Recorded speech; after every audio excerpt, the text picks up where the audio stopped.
नमस्कार दोस्तों, स्वागत है आपका स्टडी फॉर सिविल सर्विसेज में। फ्री वीडियो के लिए चैनल को तुरंत सब्सक्राइब कर लीजिए और नोटिफिकेशन को जरूर ऑन कर लेना। हमारा फ्री वाला टेलीग्राम ये वाला ग्रुप जरूर से जरूर ज्वाइन कर लीजिएगा। हाय फ्रेंड्स, स्वागत है आपका स्टडी फॉर सिविल सर्विसेज में और मैं हूं नितेश शर्मा। मैं आपको करा रहा हूं 11th क्लास की ज्योग्राफी की एनसीईआरटी जो कि इंडियन फिजिकल एनवायरनमेंट। अगर आप civil services, state civil services या फिर ईपीएफओ की प्रिपरेशन कर रहे हैं और आपको वर्ल्ड क्लास मटेरियल चाहिए जिसमें कि सारा सिलेबस कवर हो और सिलेक्शन वाला मटेरियल हो, तो ज्वाइन कीजिए हमारा पेड ग्रुप ज्वाइन करने के लिए कॉल कीजिए इन नंबर्स पे। और एक और इंपॉर्टेंट इन्फॉर्मेशन, हमारा फ्री टेलीग्राम ग्रुप जो कि है @study for civil services, ये भी आप जरूर से जरूर ज्वाइन कीजिए क्योंकि यहाँ आपको बहुत सारी इंपॉर्टेंट अपडेट्स और फ्री मटेरियल मिलता है। चलिए फ्रेंड्स, आज का लेक्चर हम स्टार्ट करते हैं। आज के इस लेक्चर में हम पढ़ेंगे चैप्टर नंबर 5 जो कि आपका नेचुरल वेजिटेशन। ये देखिए यहाँ पे वेजिटेशन भी यूज किया गया है एंड नेचुरल भी यूज किया गया है, क्योंकि जो ये वेजिटेशन है आपकी नेचुरली होती है विदाउट एनी ह्यूमन इंटरफेरेंस। जो हम क्रॉप्स उगाते हैं फ्रेंड्स, वो हम खुद उगाते हैं। जैसे हम पल्सेस उगाते हैं, वीट उगाते हैं, राइस उगाते हैं, वो क्या होता है, वो ह्यूमन उगाते हैं, उन्हें हम उगाते हैं, इंसान उगाते हैं। लेकिन जो यहाँ हम वेजिटेशन पढ़ने वाले हैं वो हम फॉरेस्ट के बारे में पढ़ने वाले हैं फ्रेंड्स, जो कि अपने आप होती है।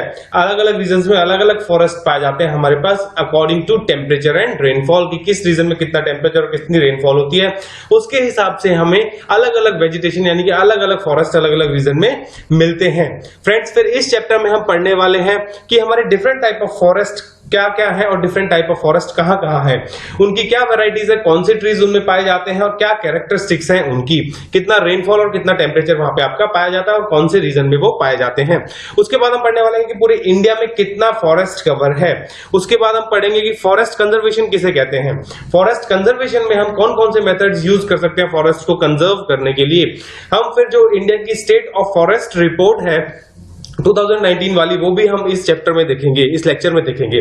उसके बाद फिर हम वाइल्ड लाइफ पे आएंगे कि आपकी वाइल्ड लाइफ के कम होने के क्या रीजंस है वो पढ़ेंगे। उसी कंजर्वेशन के लिए गवर्नमेंट ने क्या क्या किया है, उसके अंदर हम वाइल्ड लाइफ प्रोटेक्शन एक्ट 1972 पढ़ेंगे, प्रोजेक्ट टाइगर पढ़ेंगे, प्रोजेक्ट एलिफेंट, और हम एट लास्ट इस चैप्टर में बायोस्फीयर रिजर्व्स पढ़ेंगे और इस चैप्टर को कंक्लूड करेंगे। तो चलिए फ्रेंड्स, इस लेक्चर को हम स्टार्ट करते हैं। देखिए, जैसा कि मैंने अभी आपको बताया कि नेचुरल वेजिटेशन में और मैनमेड वेजिटेशन में क्या अंतर होता है। यहाँ लिखा गया differentiate between the natural vegetation and planted vegetation. जो वेजिटेशन अपने आप होती है, आपके जैसे फॉरेस्ट होते हैं, उन्हें ह्यूमंस ग्रो नहीं करते हैं, वो आपके अपने आप according to temperature and rainfall according to sun होती है, उसको हम नेचुरल वेजिटेशन बोलते हैं। प्लांटेड वेजिटेशन जो हम ह्यूमंस अपने खेतों में जो हम क्रॉप कल्टीवेशन करते हैं, क्रॉप्स उगाते हैं, उसको हम प्लांटेड वेजिटेशन कहते हैं। जैसे हम कोई टाइप के ट्रीज लगाते हैं कॉमर्शियल उनको बेचने के लिए, उनकी लकड़ी बेचने के लिए, या फिर हम वीट उगाते हैं, राइस उगाते हैं, या फिर और भी बहुत सारी पल्सेस क्रॉप्स उगाते हैं। जो आपकी नेचुरल वेजिटेशन होती है that refers to a plant community, ये एक प्लांट कम्युनिटी को रेफर किया जाता है that has been left undisturbed over a long time. यानी कि कोई भी एक आपकी प्लांट कम्युनिटी है या फिर और भी प्लांट्स उसके साथ स्पीशीज एग्जिस्ट कर रही हैं और उसको हमने अनडिस्टर्ब छोड़ा है, उसको बिल्कुल उसके साथ कुछ नहीं किया गया एक लॉन्ग टाइम के लिए, 1000 साल, 100 साल, 200 साल, ऐसा एक बहुत ज्यादा लॉन्ग टाइम होता है। So as to allow its individual species to adjust themselves to climate and soil conditions as fully as possible, ताकि उसको अगर हम अनडिस्टर्ब रखेंगे तो उसकी जो आपकी स्पीशीज होंगी वहां पे, प्लांट्स एंड एनिमल्स की जो भी स्पीशीज होंगी, वो उस क्लाइमेटिक कंडीशन को, सॉइल कंडीशन को वहां पे क्या कर सके, उसके साथ रहना सीख सके, उसके साथ जीना सीख सके, अडेप्ट कर सके उन कंडीशंस को। जो इंडिया है आपका फ्रेंड, वो बहुत ज्यादा वेराइटी है उसमें, आपकी वेजिटेशन की बहुत सारे फॉरेस्ट आपके इंडिया में पाए जाते हैं। देखिए फ्रेंड्स, ये जो आपकी जो वेरिएशंस आती है इन फॉरेस्ट में, ये किसके ऊपर डिपेंड करती है, depending upon the variations in the climate and the soil the vegetation of India changes from one region to another. जो आपका क्लाइमेट में आपके कौन से दो फैक्टर्स आते हैं सबसे इंपॉर्टेंट जो होते हैं, पहला आपका होता है टेम्परेचर की, कहां पे, कहीं पे कोल्ड क्लाइमेट है, कहीं पे हॉट है। दूसरा होता है आपका रेनफॉल, कहीं पे ह्यूमिड है, कहीं पे एरिड क्लाइमेट होता है। और उसके बाद इस वेजिटेशन को सपोर्ट करने के लिए तीसरा जो आपका फैक्टर है मोस्ट इंपॉर्टेंट, वो है आपका सॉइल। तो आपका टेम्परेचर, आपका रेनफॉल और आपका सॉइल, इसके अकॉर्डिंग इनमें जो वेरिएशंस होती है इंडिया में, उसके अकॉर्डिंग वेजिटेशन मिलती है आपको। इंडिया में फॉरेस्ट मिलते हैं एक रीजन से दूसरे रीजन तक। जैसे कि आपको हिमालयाज में आपकी हाइट्स है, एल्टीट्यूड ज्यादा है, तो वहां आपको टेम्परेट वेजिटेशन मिलती है। वेस्टर्न घाट्स, अंडमान निकोबार में आपको ट्रॉपिकल रेन फॉरेस्ट मिलते हैं। डेल्टा रीजन में भी आपको ट्रॉपिकल फॉरेस्ट और मैनग्रोव्स आपको मिलते हैं। डेजर्ट्स में और आपके सेमी डेजर्ट एरियाज में आपके कैक्टस जैसी वेजिटेशन मिलती है, बुशेस और थॉर्नी वेजिटेशन आपकी मिलती है। जैसे कि राजस्थान में आपका डेजर्ट है तो वहां आपको कैक्टस वगैरह, बुशेस और थॉर्नी वेजिटेशन आपको मिलेगी। हमने इंडिया के जो फॉरेस्ट है, इंडिया की जो नेचुरल वेजिटेशन है, उसको हमने 5 टाइप में डिवाइड किया है। तो चलिए पहला टाइप देखते हैं जो कि हमारे पास tropical evergreen and semi evergreen forest. Friend जो सबसे पहला जो हमारे पास फॉरेस्ट है वो है हमारे पास tropical evergreen and semi evergreen forest. ये आपके कहां पाए जाते हैं, पहले हम पढ़ेंगे ट्रॉपिकल एवरग्रीन। ये हमारे फॉरेस्ट पाए जाते हैं आपके वेस्टर्न स्लोप्स पे of western Ghats, hills of the northern eastern region and Andaman and Nicobar islands में ये पाए जाते हैं। क्यों ये वहां इसलिए पाए जाते हैं क्योंकि वहां पे आपका वार्म एंड ह्यूमिड एरियाज होता है। फ्रेंड्स आपको मैंने बताया था जो आपके अंडमान निकोबार है, ये हम चलो पहले एक बार मैप में देख लेते हैं। ये देखिए फ्रेंड्स, ये देखिए आपका है tropical evergreen and semi evergreen forest. ये वाला जो आप पोर्शन देख रहे हैं डार्क वाला portion along coast west of the western Ghats, ये क्या है, ये आपके वेस्टर्न घाट्स माउंटेन्स हैं और इसके वेस्ट रीजन में आपके पाए जाते हैं कौन से forest, tropical evergreen and semi evergreen. यहाँ ऐसा क्यों होता है, क्योंकि यहाँ पे आपको पता है जब इंडिया में साउथ वेस्ट मानसून आते हैं तो वो डायरेक्टली आपके वेस्टर्न घाट्स पे हिट करते हैं और वेस्टर्न घाट्स आपकी माउंटेन है।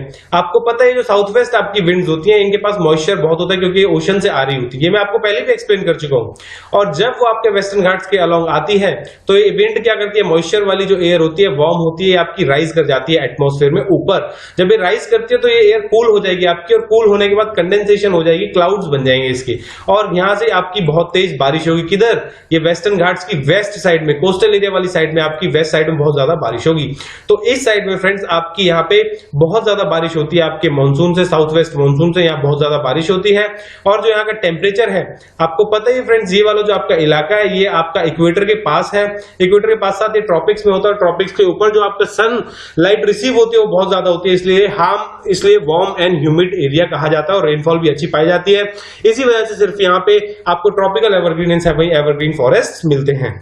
फ्रेंड्स ये वाली फिगर देखिए, जब मैंने आपको लास्ट वाला चैप्टर पढ़ाया था तब भी बताया था, लास्ट वाले लेक्चर में मैंने आपको बताया था जो इंडिया है आपकी उसी कंडीशन क्या है। ये देखिए आपका इक्वेटर कहां पे है, आपका इक्वेटर आपके इंडिया के नीचे है और जो आपका ट्रॉपिक ऑफ कैंसर है वो आपका पास करता है इस रीजन से 23.5 डिग्री। और जो ये वाला पूरा पोर्शन है आपका ट्रॉपिक ऑफ कैंसर और इक्वेटर के बीच में, ये वाला आपका ट्रॉपिकल जोन में लाई करता है। तो जो यहाँ का आपका क्लाइमेट होता है वो कैसा होता है, ये आपका ट्रॉपिकल क्लाइमेट यहाँ पे होता है। ट्रॉपिकल रीजन में आपकी सनरेज डायरेक्टली फॉल करती है और यहाँ पे आपकी रेनफॉल और जो दूसरी चीज होती है एक टेम्परेचर यहाँ पे हाई होता है। Friends high temperature through out the year, देखिए यहाँ पे हाई टेम्परेचर मिलते हैं through out the year. Small daily and annual range होती है आपकी, जो आपकी टेम्परेचर की डेली और एनुअल रेंज होती है वो कम होती है, यानी कि टेम्परेचर ऑलमोस्ट आपका सेम होता है, मिनिमम और मैक्सिमम टेम्परेचर के बीच में जो डिफरेंस होता है वो आपका कम होता है। एक तो इक्वेटर का पास है, इक्वेटर का इन्फ्लुएंस होता है ऊपर ट्रॉपिकल जोन में पड़ता है। उसके बाद फ्रेंड्स जो दूसरा आपका यहाँ पे है, ये देखिए जो ट्रॉपिक ऑफ कैंसर से ऊपर वाला रीजन पड़ता है वो आपका ट्रॉपिक से ऊपर चला जाता है, जहां पे आपकी सनरेज क्या होती है, सनरेज आपकी स्लांट पड़ती है और जो हीट रिसीव होती है पर यूनिट एरिया वो आपकी कम हो जाती है देन ट्रॉपिक्स। उसकी वजह से फ्रेंड्स यहाँ पे क्या होता है, ये हमारा सब ट्रॉपिकल जोन में आता है और जो चीज हमारे पास सब ट्रॉपिकल जोन में आती है वहां पे एक्सट्रीम क्लाइमेटिक कंडीशंस होते हैं with high daily and annual ranges of temperature. Like आपके विंटर्स में बहुत ज्यादा सर्दी होगी और आपकी समर से बहुत ज्यादा गर्मी होगी, टेम्परेचर बहुत ज्यादा हाई होगा और विंटर्स में टेम्परेचर बहुत ज्यादा लो होगा। फिर जैसे ही हम और थोड़ा सा ऊपर चलते हैं, यहाँ पे आपको पता है हिमालयाज है आपकी, नॉर्थ ईस्ट रीजन में भी यहाँ पे आपके हिमालयाज पाए जाते हैं। तो हिमालयाज आपके 8 किलोमीटर तक हाइट में है, यानी कि जैसे जैसे हम ऑल्टीट्यूड के साथ ऊपर चलते हैं विद द इंक्रीजिंग डिस्टेंस हमारा जो टेम्परेचर है ऑल्टीट्यूड के साथ वो क्या करता है आपका डिक्रीज करता है और यहाँ पे आपके टेम्परेट टाइप की वेजिटेशंस भी आपको मिलती हैं। टुंड्रा वेजिटेशन जहां पे आपके मॉसेस और लिचन्स पाए जाते हैं वो भी आपको मिलेगा और जो आपकी माउंटेन फॉरेस्ट है वो भी हम पढ़ने वाले हैं। तो ये आपके होते हैं टेम्परेट जोन। तो फ्रेंड्स ये वाला ये वाला जो आप मैप है यहाँ जो मैंने आपको समझाया है वो हमेशा याद रखिएगा, आप सारी चीजों को रिलेट कर पाओगे, जितने भी टाइप के आपके फॉरेस्ट है सारी चीजों को रिलेट कर पाओगे। उसके बाद आपके कोस्टल एरियाज है, इन कोस्टल एरियाज का भी सी का इन कोस्टल एरियाज में बहुत ज्यादा इन्फ्लुएंस होता है। यहाँ पे आपका मॉडरेट जो क्लाइमेट होता है, क्योंकि आपको पता है जो डिफरेंशियल हीटिंग पैटर्न है लैंड और उसका ओशन का, ओशन जो है वो आपका देर में गर्म होता है, देर में ही ठंडा होता है। इसकी वजह से जो कोस्टल रीजन होते हैं सी की वजह से उन पे मॉडरेटिंग इन्फ्लुएंस होता है सी का। फिर फ्रेंड्स हम इन चीजों पे आते हैं, आपका जो आपके ट्रॉपिकल एवरग्रीन और सेमी एवरग्रीन में आपको फॉरेस्ट पढ़ाया था, ये मैंने आपको बताया कौन कौन से एरिया में मिलते हैं। वेस्टर्न घाट्स वाला रीजन हमने देख लिया था। चलिए दो और रीजन है आपके नॉर्थ ईस्टर्न रीजन में और आपके अंडमान एंड निकोबार आइलैंड में, वो भी एक बार देख लेते हैं। ये देखिए जो अंडमान एंड निकोबार आइलैंड्स होते हैं, ये वाले जो हमारे आइलैंड्स हैं इसमें 5-7 आइलैंड है आपके अलग अलग। ये लास्ट में आपका ग्रेट निकोबार पाया जाता है। ऊपर आपके little Andaman, middle Andaman, south Andaman, car Nicobar, फिर आपके 10 डिग्री चैनल। इन अंडमान और निकोबार को, जो आपके अंडमान और निकोबार आइलैंड है ना, ऊपर वाले जो 3-4 आइलैंड है वो आपके होते हैं कौन से, अंडमान आइलैंड होते हैं। और नीचे वाले जो आपके 2-3 आइलैंड है वो है आपके निकोबार। और जो इन अंडमान और निकोबार आइलैंड को आपका सेपरेट सेपरेट करता है वो आपका 10 डिग्री चैनल करता है। 10 डिग्री की लैटिट्यूड होती है उसको हम 10 डिग्री चैनल बोलते हैं जो इनको सेपरेट करता है। और इस रीजन में, इस आइलैंड में आपके एवरग्रीन फॉरेस्ट पाए जाते हैं फ्रेंड्स। उसके बाद आपके जो नॉर्थ ईस्टर्न रीजन है, या नॉर्थ ईस्टर्न रीजन में आपको पता है जो बे ऑफ बंगाल वाली ब्रांच आती है, जो हमारे पास साउथ वेस्ट मानसून होते हैं, बे ऑफ बंगाल वाली ब्रांच आती है। क्योंकि यहाँ पे हिल्स है तो ये बे ऑफ बंगाल वाली ब्रांच ऐसे निकल जाती है और ये नॉर्थ ईस्ट रीजन में, यहाँ पे इस नॉर्थ ईस्ट रीजन में बहुत अच्छे से बारिश कराती है तो रेनी सीजन में, साउथ वेस्ट मानसून के टाइम पे। और यहाँ पे भी आपका हॉट एंड ह्यूमिड थोड़ा क्लाइमेट पाया जाता है। उसकी वजह से क्या होता है, यहाँ पे आपके ट्रॉपिकल एवरग्रीन और सेमी एवरग्रीन फॉरेस्ट मिलते हैं। ये देखिए कुछ रीजन ये भी है आपका, यहाँ पे भी थोड़ी बारिश होती है और यहाँ पे भी आपके tropical evergreen semi evergreen forest पाए जाते हैं। उसके बाद जो ये आपके ट्रॉपिकल एवरग्रीन फॉरेस्ट होते हैं, यहाँ जो प्रेसिपिटेशन होती है, मैंने बताया आपको मानसून हैवी प्रेसिपिटेशन होती है, 200 सेंटीमीटर के ऊपर हो जाती है एनुअल प्रेसिपिटेशन। और जो एनुअल टेम्परेचर रहता है वो यहाँ हमेशा 22 डिग्री से ऊपर रहता है। ये फॉरेस्ट आपके वेल स्ट्रेटिफाइड होते हैं, यानी कि लेयर्स में होते हैं। यहाँ पे क्या होता है, छोटे वाले प्लांट्स भी आपको, एपिफाइट्स भी आपको मिलती हैं यहाँ पे, फिर उससे श्रब्स भी आपको मिलते हैं, फिर छोटे प्लांट भी मिलते हैं, और जो आपके लॉन्ग ट्रीज होते हैं वो भी आपको मिलते हैं। तो ये एक तरह से उनकी लेयर फॉर्म कर लेते हैं, इस वजह से इनको स्ट्रेटिफाइड फॉरेस्ट भी कहा जाता है। ये देखिए यहाँ पे with layers close to ground and are covered with shrubs, creepers, with short structure trees followed by tall variety trees. यहाँ पे 60 मीटर तक और उसके आगे भी, ऊपर भी आपको ट्रीज मिलते हैं। इनका ये जो आपके फॉरेस्ट है, यहाँ पे कोई डेफिनेट टाइम नहीं होता to shed their leaves, flowering and fruition कभी भी हो सकता है। As such this forest appear green, इनका एवरग्रीन इस वजह से नाम होता है क्योंकि ये पूरे साल आपको ग्रीन दिखते हैं, ग्रीन कलर इनका होता है, इस वजह से इनको एवरग्रीन कहते हैं। जो मेजर आपकी यहाँ पे स्पीशीज पाई जाती हैं वो है आपके रोजवुड के ट्रीज, मैगनी, एनी एंड एबनी के ट्रीज। फिर दूसरा आपका जो फॉरेस्ट है, सब टाइप है, वो सेमी एवरग्रीन फॉरेस्ट है। सेमी एवरग्रीन फॉरेस्ट थोड़ा सा आपका लेस रेनी पार्ट्स में पाया जाता है। पहाड़ है तो आपका इन्हीं रीजन्स में जाता है, बट जहां थोड़ी सी कम रेन होती है इन रीजन्स में, वहां आपको पाया जाता है। ये आपका मिक्सचर होता है आपका एवरग्रीन फॉरेस्ट का एंड आपके मॉइस्ट डेसिडुअस फॉरेस्ट का। यहाँ पे आपको जो स्पीशीज मिलती है, व्हाइट सीडार ट्री की मिलती है, हॉलॉक की मिलती है, कैल की मिलती है। ये देखिए फ्रेंड्स, यहाँ पे आपको जो एवरग्रीन फॉरेस्ट है, ये देखिए कितने डेंस हैं, तो ये इनकी डेंसिटी आपको दिखती है यहाँ पे। ये कई बार क्या होता है एवरग्रीन फॉरेस्ट में, ये ऊपर वाली सनलाइट को भी अलाउ नहीं करते हैं ग्राउंड तक पहुंचने में, एक पूरा इतने डेंस होते हैं।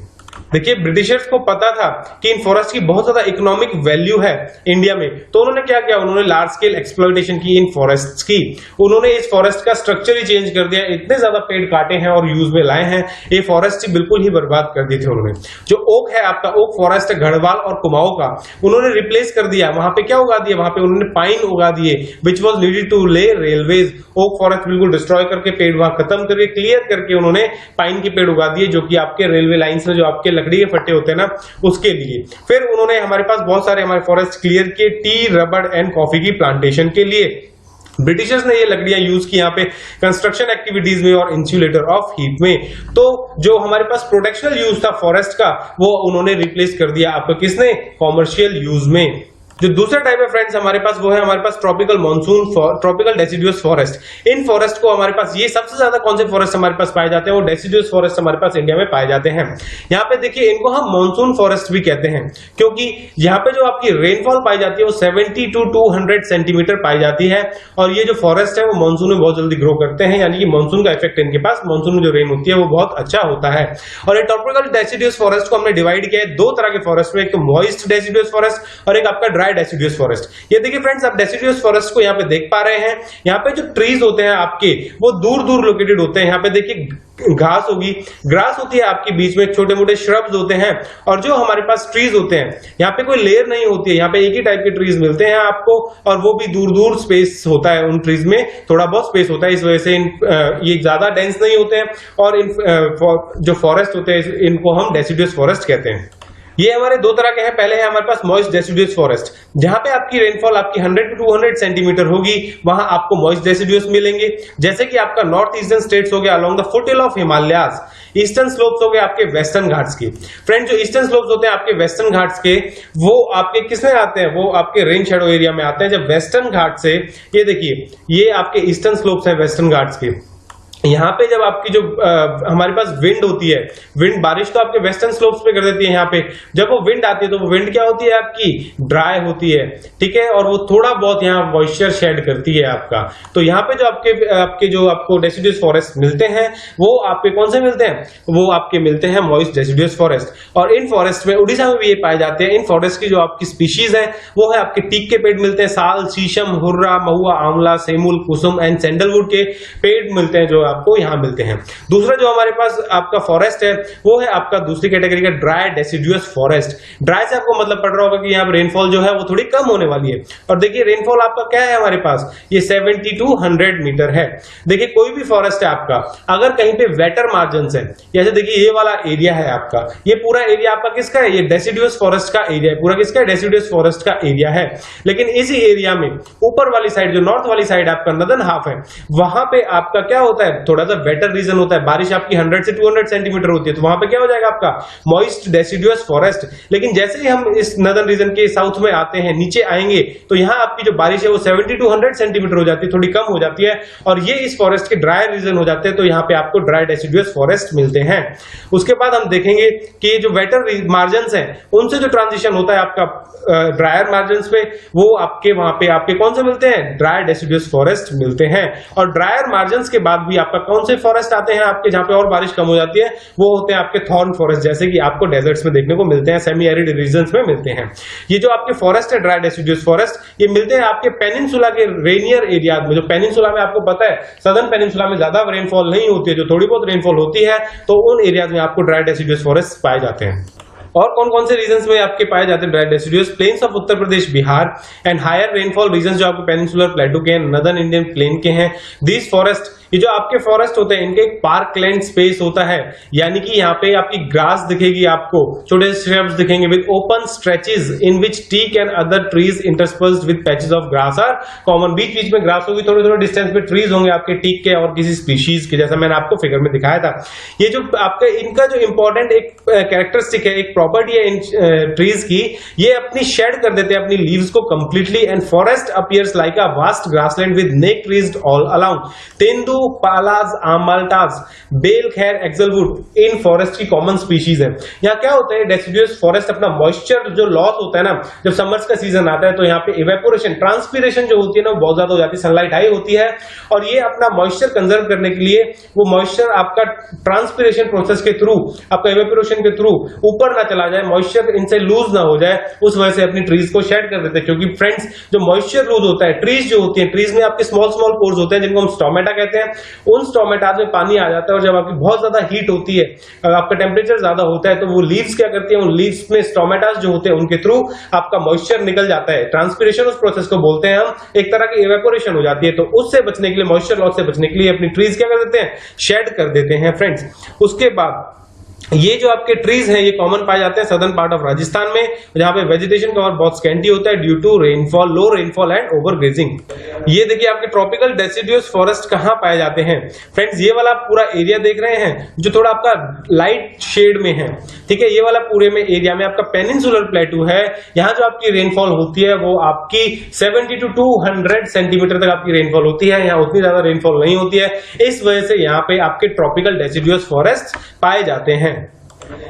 और जो आपके ऊपर तक फ्रेंड्स, आपको ये ऊपर तक ये वाले एरियाज दिख रहे हैं पूरा, यहाँ पे ये देखिए प्लेन्स ऑफ उत्तर प्रदेश है, बिहार है, झारखंड, मध्य प्रदेश, सेंट्रल इंडिया आता है, पूरा प्लेटू आता है, फिर नीचे तक एक्सटेंड करता है। यहाँ पे आपको ट्रॉपिकल डेसिडुअस फॉरेस्ट पाए जाते हैं, जिनमें दोनों टाइप की कैटेगरी होती है, ड्राई एंड मॉइस्ट। यहाँ क्या होता है, यहाँ जो आपकी रेनफॉल होती है वो आपकी 70 to 200 सेंटीमीटर के बीच में पाई जाती है, उसी वजह से आपके ट्रॉपिकल डेसिडुअस फॉरेस्ट यहाँ पे आपको पाए जाते हैं। नेक्स्ट जो हमारे पास फॉरेस्ट है वो है हमारे पास tropical thorn forest. Tropical thorn forest आपके वहां पाए जाएंगे जहां पे आपकी रेनफॉल बहुत कम होगी, यानी कि एरिड और सेमी एरिड एरियाज में, जहां पे आपकी रेनफॉल लेस देन 50 सेंटीमीटर होती है। यहाँ पे आपकी बहुत सारी ग्रासेस पाई जाती है, श्रब्स पाए जाते हैं, छोटे छोटे पेड़ों के झुंड होते हैं, पेड़ पौधे, पेड़ तो यहाँ बहुत ही कम मिलते हैं, पौधे ही मिलते हैं छोटे छोटे। और सेमी एरिड एरिया तो कहां पे पाए जाते हैं, आपके साउथ वेस्ट पंजाब में, हरियाणा में, राजस्थान में, गुजरात, मध्य प्रदेश एंड उत्तर प्रदेश। राजस्थान में तो आपको पता ही है थार डेजर्ट आपको मिलता है, वहां पे आपके कैक्टस वगैरह फेमस होते हैं। इन वेजिटेशंस ये क्या है, ये जो फॉरेस्ट है आपके प्लांट्स, यहाँ पे आपके हमेशा प्लांट्स आपके लीफलेस रहते हैं, लीव्स नहीं होती है most part of the year, और एक्सप्रेशन देते हैं किसका, स्क्रब वेजिटेशन का। स्क्रब वेजिटेशन का कांटेदार पौधे होते हैं ये आपके। और कौन कौन से इसकी स्पीशीज के एग्जांपल है, जैसे आपका बबूल हो गया, बेर हो गया, वाइल्ड डेट, पाम, खैर, नीम, खेजरी, पालास। और यहाँ पे एक और स्पेशल टाइप की आपको ग्रास पाई जाती है, जो कि आपकी जिसकी हाइट आपकी 2 मीटर तक भी वो ग्रास हो जाती है, उसकी अंडर ग्रोथ होती है, उसको बोलते हैं हम टोसॉकी ग्रास। क्या बोलते हैं उसको, हम टोसॉकी ग्रास। और फ्रेंड्स ये वाला जो आपको ट्रॉपिकल या थॉर्न फॉरेस्ट दिख रहे हैं, आपके कीकर वगैरह के पेड़ दिख रहे हैं, कांटेदार पौधे होते हैं, कांटेदार पेड़ होते हैं ये। और ये आपको जहां पे आपकी रेनफॉल बहुत कम होती है, 50 सेंटीमीटर से कम होती है, वहां आपके पाए जाते हैं सेमी एरिड और एरिड रीजन्स में। देखिए फ्रेंड्स, ये वाला हमारे पास यहाँ पे हमने पोर्शन देखा हुआ है जो राजस्थान के पास वाला है। यहाँ पे आपका कुछ पंजाब का पोर्शन भी आता है। जो आपके राजस्थान के डेजर्ट से पोर्शन लगता है ना, जो एरिड रीजन है जो राजस्थान के, हमारे यहाँ पे जो राजस्थान के एरिड रीजन है वो आपका थार डेजर्ट होता है। ये आपका थार डेजर्ट है और ये वाला जो आपका पोर्शन है ये आपका सेमी एरिड पोर्शन है, जिसमें जो रीजन आपके राजस्थान के बॉर्डर से टच होते हैं, जिस स्टेट के, जैसे मध्य प्रदेश के, उत्तर प्रदेश हमारा होता है, गुजरात होता है, हरियाणा और जो आपका पंजाब है, तो वहां के जो रीजन है वो सेमी एरिड रीजन है, वहां रेनफॉल कम होती है और ये थॉर्नी वेजिटेशन वहां पे आपको पाई जाती है। फ्रेंड्स, उसके बाद जो हमारे फॉरेस्ट पाए जाते हैं, हमें वो कौन से फॉरेस्ट पाए जाते हैं? वो माउंटेन फॉरेस्ट पाए जाते हैं। और जो हमारे पास माउंटेन फॉरेस्ट है, आपको पता है जैसे जैसे हमारे पास कोई भी माउंटेन होती है, आपको पता है हमारे पास कहां कहां माउंटेन मिलती है इंडिया में। तो जैसे अगर हम माउंटेन के ऊपर चलेंगे, एल्टीट्यूड जाएंगे विद द हाइट, जैसे हमारे पास हाइट इंक्रीज करती है, एल्टीट्यूड इंक्रीज करता है, तो क्या होता है? हमारे पास टेम्परेचर डिक्रीज करता है। और जैसे जैसे हम वेरियस हाइट्स पे जाते जाते हैं, ऊपर जाते जाते हैं, उसके हिसाब से अकॉर्डिंग टू टेम्परेचर और जैसे भी वहां रेनफॉल होती है उसके हिसाब से हमें वहां डिफरेंट टाइप के फॉरेस्ट मिलते जाते हैं। फ्रेंड्स, तो ये था हमारे पास माउंटेन फॉरेस्ट। ये माउंटेन फॉरेस्ट हमारे पास दो टाइप के होते हैं, एक तो नदर्न माउंटेन फॉरेस्ट होते हैं हमारे पास, एक सदर्न माउंटेन फॉरेस्ट होते हैं हमारे पास। फ्रेंड्स, आपको पता है साउथ में हमारे पास बहुत सारी माउंटेन रेंजेस, बहुत सारे आपकी हिल्स हैं, माउंटेन रेंजेस हैं, जैसे कि आपके वेस्टर्न घाट्स हो गए, आपके अन्नामलाई होगी, विंध्या होगी, सतपुरा होगी, ये सारी आपकी वहां पे आपकी सदर्न माउंटेन रेंजेस में मिलती हैं। नदर्न माउंटेन रेंजेस में आपके हिमालयास वगैरह आ जाते हैं, जो कि आपके नॉर्थ ईस्ट में और जम्मू कश्मीर वगैरह में आपके हिमाचल प्रदेश में पाए जाते हैं। ये देखिए, जो ये आपके यहाँ पे आपको एरिया दिख रहा है, ये वाला हिमालयाज वाला, यहाँ पूरे आपके इस एरिया में डॉट डॉट वाला एरिया, यहाँ पे आपके पूरे हिमालयाज पाए जाते हैं। और यहाँ पे आपकी बहुत सारी हिमालय माउंटेन रेंजेस हैं, जिनपे हम जैसे जैसे ऊपर जाते हैं, एल्टीट्यूड के साथ आपका टेम्परेचर डिक्रीज करता है और अलग अलग एल्टीट्यूड के साथ आपकी अलग अलग वेजिटेशन मिलती है, क्योंकि वहां पे अलग अलग टेम्परेचर मिलता है, अलग अलग एल्टीट्यूड के साथ, और अलग अलग आपका मॉइस्चर यानी कि रेनफॉल भी आपकी मिलती है। फिर कुछ नॉर्थ ईस्ट रीजन में हमारे पास यहाँ पे भी हमारे हिमालय पाए जाते हैं, तो यहाँ पे भी हमारे कुछ माउंटेन, नदर्न माउंटेन फॉरेस्ट पाए जाते हैं। और कुछ रेंजेस है हमारी फ्रेंड्स, कुछ रेंजेस भी हैं हमारे पास, जो हमारे पास सदर्न माउंटेन रेंजेस में, यहाँ आपके जैसे ऊपर थोड़ी सी आपकी सतपुरा रेंजेस, विंध्यास रेंजेस, फिर यहाँ आपके वेस्टर्न घाट्स, और वेस्टर्न घाट्स में आपकी बहुत सारी रेंजेस है। फिर यहाँ लल्लावाला हिल्स हैं, कुछ थोड़ी बहुत हिल्स आपकी यहाँ पे ईस्टर्न घाट्स पे भी, ईस्टर्न घाट्स हैं यहाँ पे, वहां पे भी मिलती है, और कुछ वेस्टर्न घाट्स में मिलती है। तो उनकी भी कुछ हाइट आपकी 1500 मीटर, 2000 मीटर या फिर 2500 मीटर तक चली जाती है। तो वहां पे भी अगर इतनी हाइट भी पहुंच जाती है तो वहां पे भी आपकी वेजिटेशन अलग हो जाती है according to temperature and rainfall. Friends, ये देखिए, मैंने थोड़ा सा आपके लिए जो माउंटेन फॉरेस्ट है थोड़े से सिंप्लीफाई कर दिए हैं। ये वाली हमारे पास जो आपको बड़ी वाली दिख रही है, जो मैंने यहाँ पे ड्रॉ की है, थोड़ा सा माउंटेन ड्रॉ की है। फ्रेंड्स, फिगर से थोड़ा सा काम चला लेना है, बस समझने के लिए आपको समझ आना चाहिए कि कैसे कैसे क्या क्या होता है। तो ये जो आपका है, ये क्या है? आपकी माउंटेन है। आपको पता है जैसे जैसे हम ऊपर जाएंगे माउंटेन साथ एल्टीट्यूड जैसे जैसे हमारे पास हाइट इंक्रीज करती है, तो जो हमारे पास टेम्परेचर होता है वो हमारे पास क्या करता है? डिक्रीज करता है। और ऊपर बहुत ज्यादा हाइट पे जाने पे हम, आपको पता है हिमालयास पे आपको स्नो देखने को मिलती है।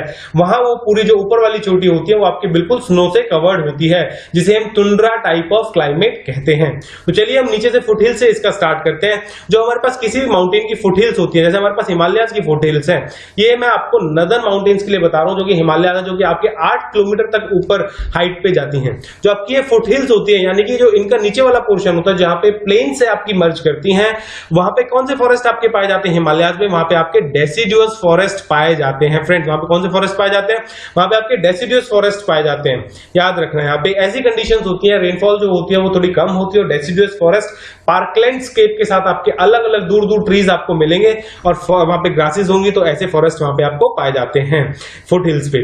उसके बाद देखिए, फिर हम अगर जैसे ही हम 1000 मीटर पे आते हैं, हाइट क्या हो जाती है इसकी? 1000 मीटर से 2000 मीटर में आते हैं, इस हाइट पे आते हैं। इस हाइट पे आपको कौन से फॉरेस्ट मिलेंगे? आपका इस हाइट पे आपका मिल जाता है आपको वेट टेम्परेट रीजन, यानी कि हमारे पास टेम्परेचर हमारे पास डिक्रीज कर जाता है, और यहाँ पे थोड़ा सा आपको मॉइस्चर भी मिलता है, रेनफॉल होती होगी यहाँ पे आपकी, क्योंकि साउथ वेस्ट मानसून आपको पता है फुट हिल्स पे और थोड़ा सा आपकी माउंटेन्स पे भी रेनफॉल आपका करा देता है, क्योंकि जो हिमालयास की नदर्न साइड है वहीं पे जाके वो विंड्स आपकी राइज करती है, और वहीं आपकी वो जो सॉरी फ्रेंड्स, नदर्न साइड नहीं, जो हिमालयास की आपकी सदर्न साइड है, सदर्न साइड यानी कि इंडिया की साइड वाली जो साइड है उसको सदर्न साइड बोलते हैं, और नदर्न साइड तो आपकी तिब्बत की साइड की हो जाएगी। तो जो हिमालयास की सदर्न साइड है, वहां पे जो एयर आती है आपकी नॉर्थ वेस्टर्न विंड्स आती आती है आपकी साउथ वेस्ट मानसून में जो विंड्स आती हैं वो आपकी राइज करती हैं सदर्न साइड पे और वहां पे आपकी बारिश कराती हैं।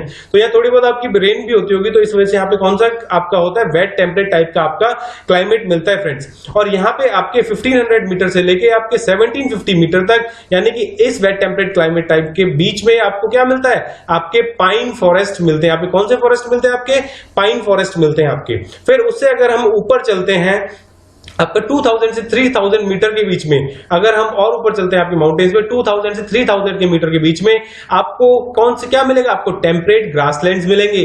टेम्परेट ग्रासलैंड्स यानी कि टेम्परेट का मतलब यहाँ पे ठंडा होता है, थोड़ा सा ठंडा होगा, कूल होगा, कोल्ड होगा।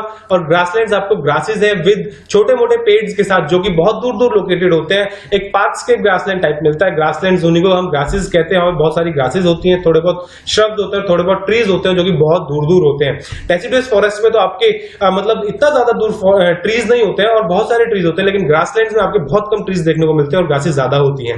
फिर इसी एरिया में 2000 से 3000 के मीटर के एरिया में आपको ब्लू पाइन के ट्रीज और स्प्रूस जैसी vegetation, blue pine and spruce जैसी वेजिटेशन देखने को मिलती है। फिर फ्रेंड्स उससे हम ऊपर चलते हैं, थोड़ा 3000 से 4000 आपके मीटर पे चलते हैं, तो इस एरिया में आपको एल्पाइन फॉरेस्ट देखने को मिलते हैं। इस एरिया में आपको क्या देखने को मिलते हैं, इस एरिया में आपको एल्पाइन फॉरेस्ट देखने को मिलते हैं। फिर फ्रेंड्स उसके बाद हम 400 मीटर से 4000 मीटर से ऊपर जाते हैं, तो यहाँ पे आपको पता है हिमालयस की हाइट जो जाती है वो 8 किलोमीटर तक जाती है, 8000 मीटर तक जाती है। यहाँ क्या होता है, ये देखिए जो आपको ट्री लाइन दिख रही है ना, यहाँ पे आपको जो ट्री लाइन दिख रही है ये क्या है, इसका मतलब है ये ट्री लाइन है। इसके जो नीचे नीचे है माउंटेन पे, वहां आपको ट्रीज मिलते हैं, वहां आपको कुछ वेजिटेशन मिलती है। बट जैसे ही हम इस ट्री लाइन के ऊपर जाते हैं तो आपके ट्रीज, आपके जो वेजिटेशन है वो आपको कुछ नहीं मिलती है। इसके ऊपर जाने पे आपको क्या मिलेगा, स्नो मिलेगी। पूरे जो माउंटेन के टॉप्स होते हैं वो आपके स्नो से कवर्ड हो जाते हैं। स्नो इतना ज्यादा कोल्ड हो जाता है ऊपर जाके कि यहाँ पे पूरा टॉप पे आपका स्नो से कवर रहता है, तुंद्रा टाइप का क्लाइमेट मिल जाता है। और यहाँ पे आपको इस रीजन में आपको मॉसिस एंड लिचन्स पाए जाते हैं। यहाँ पे आपको कोई और वेजिटेशन नहीं होती है। तो ट्री लाइन्स डिनोट करती है आपका कि इसके ऊपर आपको कोई भी पेड़ पौधे नहीं मिलेंगे, एंड ट्री लाइन के नीचे यहां तक आपके पेड़ पौधे होते हैं और उसके बाद खत्म हो जाते हैं। इसके नीचे आपको पेड़ पौधे मिलते हैं, इसको हम बोलते हैं ट्री लाइन। तो फ्रेंड्स ये था आपका नदर्न माउंटेन, आपका जो फॉरेस्ट है उसका छोटा सा क्लासिफिकेशन मैंने किया है। तो चलिए अब पढ़ते हैं उसके बारे में। देखिए मैंने आपको बताया कि जो हमारे पास माउंटेन्स है वो आपके नीचे से ऊपर तक एक्सटेंड करती हैं। तो यहाँ पे आपका हिमालयन रेंजेस में क्या होता है, आपकी वेजिटेशन जो आपकी मिलती है वो कौन सी मिलती है, ट्रॉपिकल वेजिटेशन से लेके टुंद्रा वेजिटेशन तक मिलती है। मैं आपको बताया था ना हिमालय के टॉप्स पे क्या मिलता है, आपको टुंद्रा टाइप की क्लाइमेट मिलता है, आपको मॉसिस एंड लिचन्स मिलते हैं। पूरा एरिया ऊपर का जो चोटी होती है वो स्नो से कवर्ड होती है। फिर उसके बाद मैंने आपको बताया कि डेसिडुअस फॉरेस्ट जो होते हैं हमारे पास वो फुट हिल्स पे मिलते हैं आपके हिमालयाज के। फिर उसके बाद जो ऊपर आते हैं आपके succeeded by wet temperate type forest between altitude of 1000 and 2000 metre. ऐसे आपको 1000 और 2000 मीटर में आपको टेम्परेट फॉरेस्ट कहां मिलते हैं, ये आपके मिलते हैं hill ranges of north east India में मिलते हैं, आपके hill ranges of west Bengal में, उत्तरांचल में जो आपके हिमालयाज है। Evergreen broad leaf trees such as oak chestnuts are prominent. और जो 1000 से लेके 2000 मीटर तक आपके जो एरियाज होते हैं वहां पे आपको एवरग्रीन ब्रॉड लीफ ट्रीज मिलते हैं, जैसे कि ओक और चेस्टनट। ओक का मैंने आपको बताया था जो एक ओक की प्लांटेशन थी, इसको ब्रिटिशर्स ने डिस्ट्रॉय किया था, इनकी जगह आपको पाइन के ट्रीज लगा दिए थे।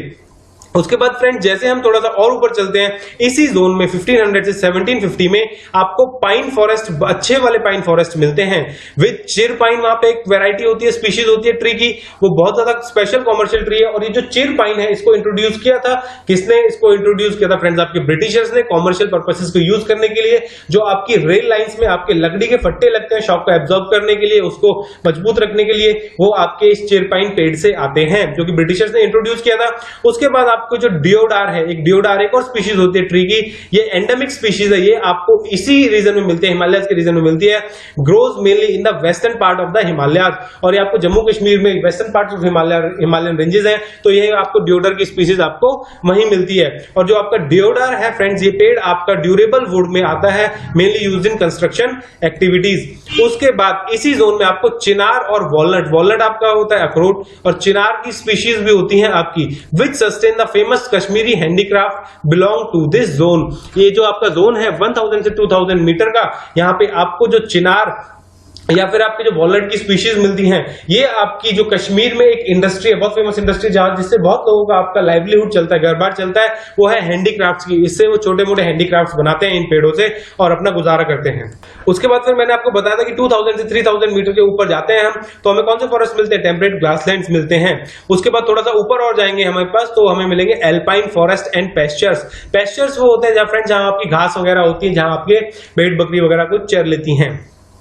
एल्पाइन फॉरेस्ट में देखिए सिल्वर फर्स आते हैं, आपके पेड़ होते हैं कुछ स्पेशल टाइप के, जूनिपर्स आते हैं, पाइन्स आते हैं, बिर्च एंड रोडेंड्रोन्स, ये सारे पेड़ आपके 3000 से 4000 मीटर के बीच में जहां पे आपके एल्पाइन फॉरेस्ट मिलते हैं, ये वहां पे आपके आते हैं। और जो ये आपके पेस्चर्स होते हैं, यहाँ पे आपकी ग्रासेस होती हैं, ये used extensively by transhumans by tribes like Gujjars, Bakarwals, Bhotiyas and Gaddis. यहाँ क्या होता है, इन रेंजेस में जब भी आपकी जो समर्स आती हैं तो वहां 3000 से 4000 मीटर तक जो आपका रीजन होता है समर्स में, वो थोड़ा आपका कैसा हो जाता है, आपका जो टेम्परेचर होता है वो थोड़ा सा आपका ज्यादा हो जाता है। और यहाँ पे ये जो बकरवाल, गुजर्स, भोटियाज, गद्दीज है, ये अपनी भेड़ बकरी ले आते हैं चराने के लिए। यहाँ पे ऊपर 3000-4000 मीटर्स पे भेड़ बकरी चरा के ले आते हैं, और जब विंटर्स होती है तो ये फिर दोबारा वापस नीचे की तरफ चले जाते हैं। ये होता है आपका ट्रांसह्यूमेंस। जो सदर्न स्लोप्स हैं आपके हिमालयाज के, वो कैरी करते हैं thicker vegetation cover because of relatively higher precipitation than the drier northern facing slope. ये देखिए फ्रेंड्स, ये आपका यहाँ पे कश्मीर है, ये आपके यहाँ पे हिमालयाज होंगे ना, यहाँ पे आपके हिमालयाज होंगे। जो इसका सदर्न साइड है ना, हिमालयाज की सदर्न साइड है, यहाँ पे तो आपकी बारिश वगैरह हो जाती है, क्योंकि जो साउथ वेस्टर्न विंड्स है वो आपकी आ जाती है। ये देखिए इस फिगर में थोड़ा सा मैं आपको सही से बताता हूँ। यहाँ पे देखिए जो आपके हिमालयाज है, ये आपके यहाँ पे पूरी हिमालयाज की एक बेल्ट है। तो यहाँ क्या होता है, यहाँ पे जो देखिए ये वाली कौन सी साइड है इसकी, ये वाली नदर्न साइड है। तो नदर्न साइड पे क्या होता है, वो साइड नदर्न जो साइड है वहां पे आपके इतनी वेजिटेशन नहीं है, थोड़ा ड्रायर रीजन है। क्यों, जो ऊपर की साइड से कोल्ड विंड आती है, तो कोल्ड विंड्स क्या होती है, आपकी कोल्ड होती है और वो विंड्स आपकी ड्राई होती है। तो वहां पे ना तो आपकी कोई रेनफॉल होती है और ऊपर से कोल्ड टेम्परेचर, तो इस वजह से यहाँ पे कोई नदर्न साइड पे कोई आपकी वेजिटेशन नहीं होती है। लेकिन जो इंडिया के नीचे से साउथ वेस्ट डायरेक्शन से मॉनसून वाली विंड्स आती हैं, वो यहाँ पे बारिश कराती हैं आपकी, और इस वजह से यहाँ पे आपको सदर्न साइड में हिमालयाज की सदर्न स्लोप्स पे थिकर वेजिटेशन देखने को मिलती है।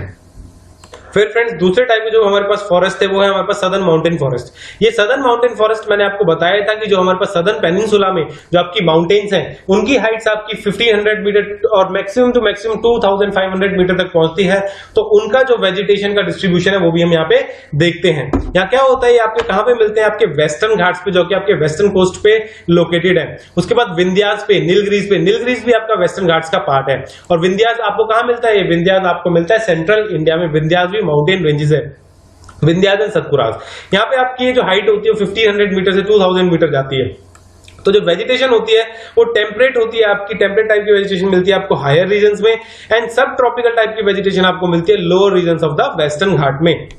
स्पेशली कहां पे, जो वेस्टर्न घाट्स आपके केरला, तमिलनाडु एंड कर्नाटका में पाए जाते हैं, वहां आपको नीचे वाली साइड पे लोअर रीजन्स में इन जो वेस्टर्न घाट्स हैं सब ट्रॉपिकल टाइप की वेजिटेशन मिलेगी, और हायर साइड्स पे टेम्परेट टाइप की वेजिटेशन मिलेगी। फ्रेंड्स जो टेम्परेट फॉरेस्ट आपके जो इनके अपर हाइट्स पे, यानी कि आपको हायर रीचेस में, हायर रीजन्स में जो इन माउंटेन्स की जो टेम्परेट फॉरेस्ट मिलते हैं, वो उन्हें हम क्या कहते हैं सदर्न रीजन में, उन्हें हम शोलास कहते हैं। उन्हें क्या कहते हैं, उन्हें शोलास कहा जाता है सदर्न रीजन में। उसके बाद शोलास कहां कहा जाता है, कौन कौन से रीजन में, वेस्टर्न घाट्स के, ये आपके नीलगिरीज में, अन्नामलाई में, पलानी हिल्स में। क्या कहा जाता है इन टेम्परेट फॉरेस्ट को जो आपको हायर रीजन में मिलते हैं माउंटेन्स के, उनको शोलास कहा जाता है। इनमें जो आपके specific magnolia, laurel, cinchona and wattle जैसे आपकी स्पीशीज मिलती हैं।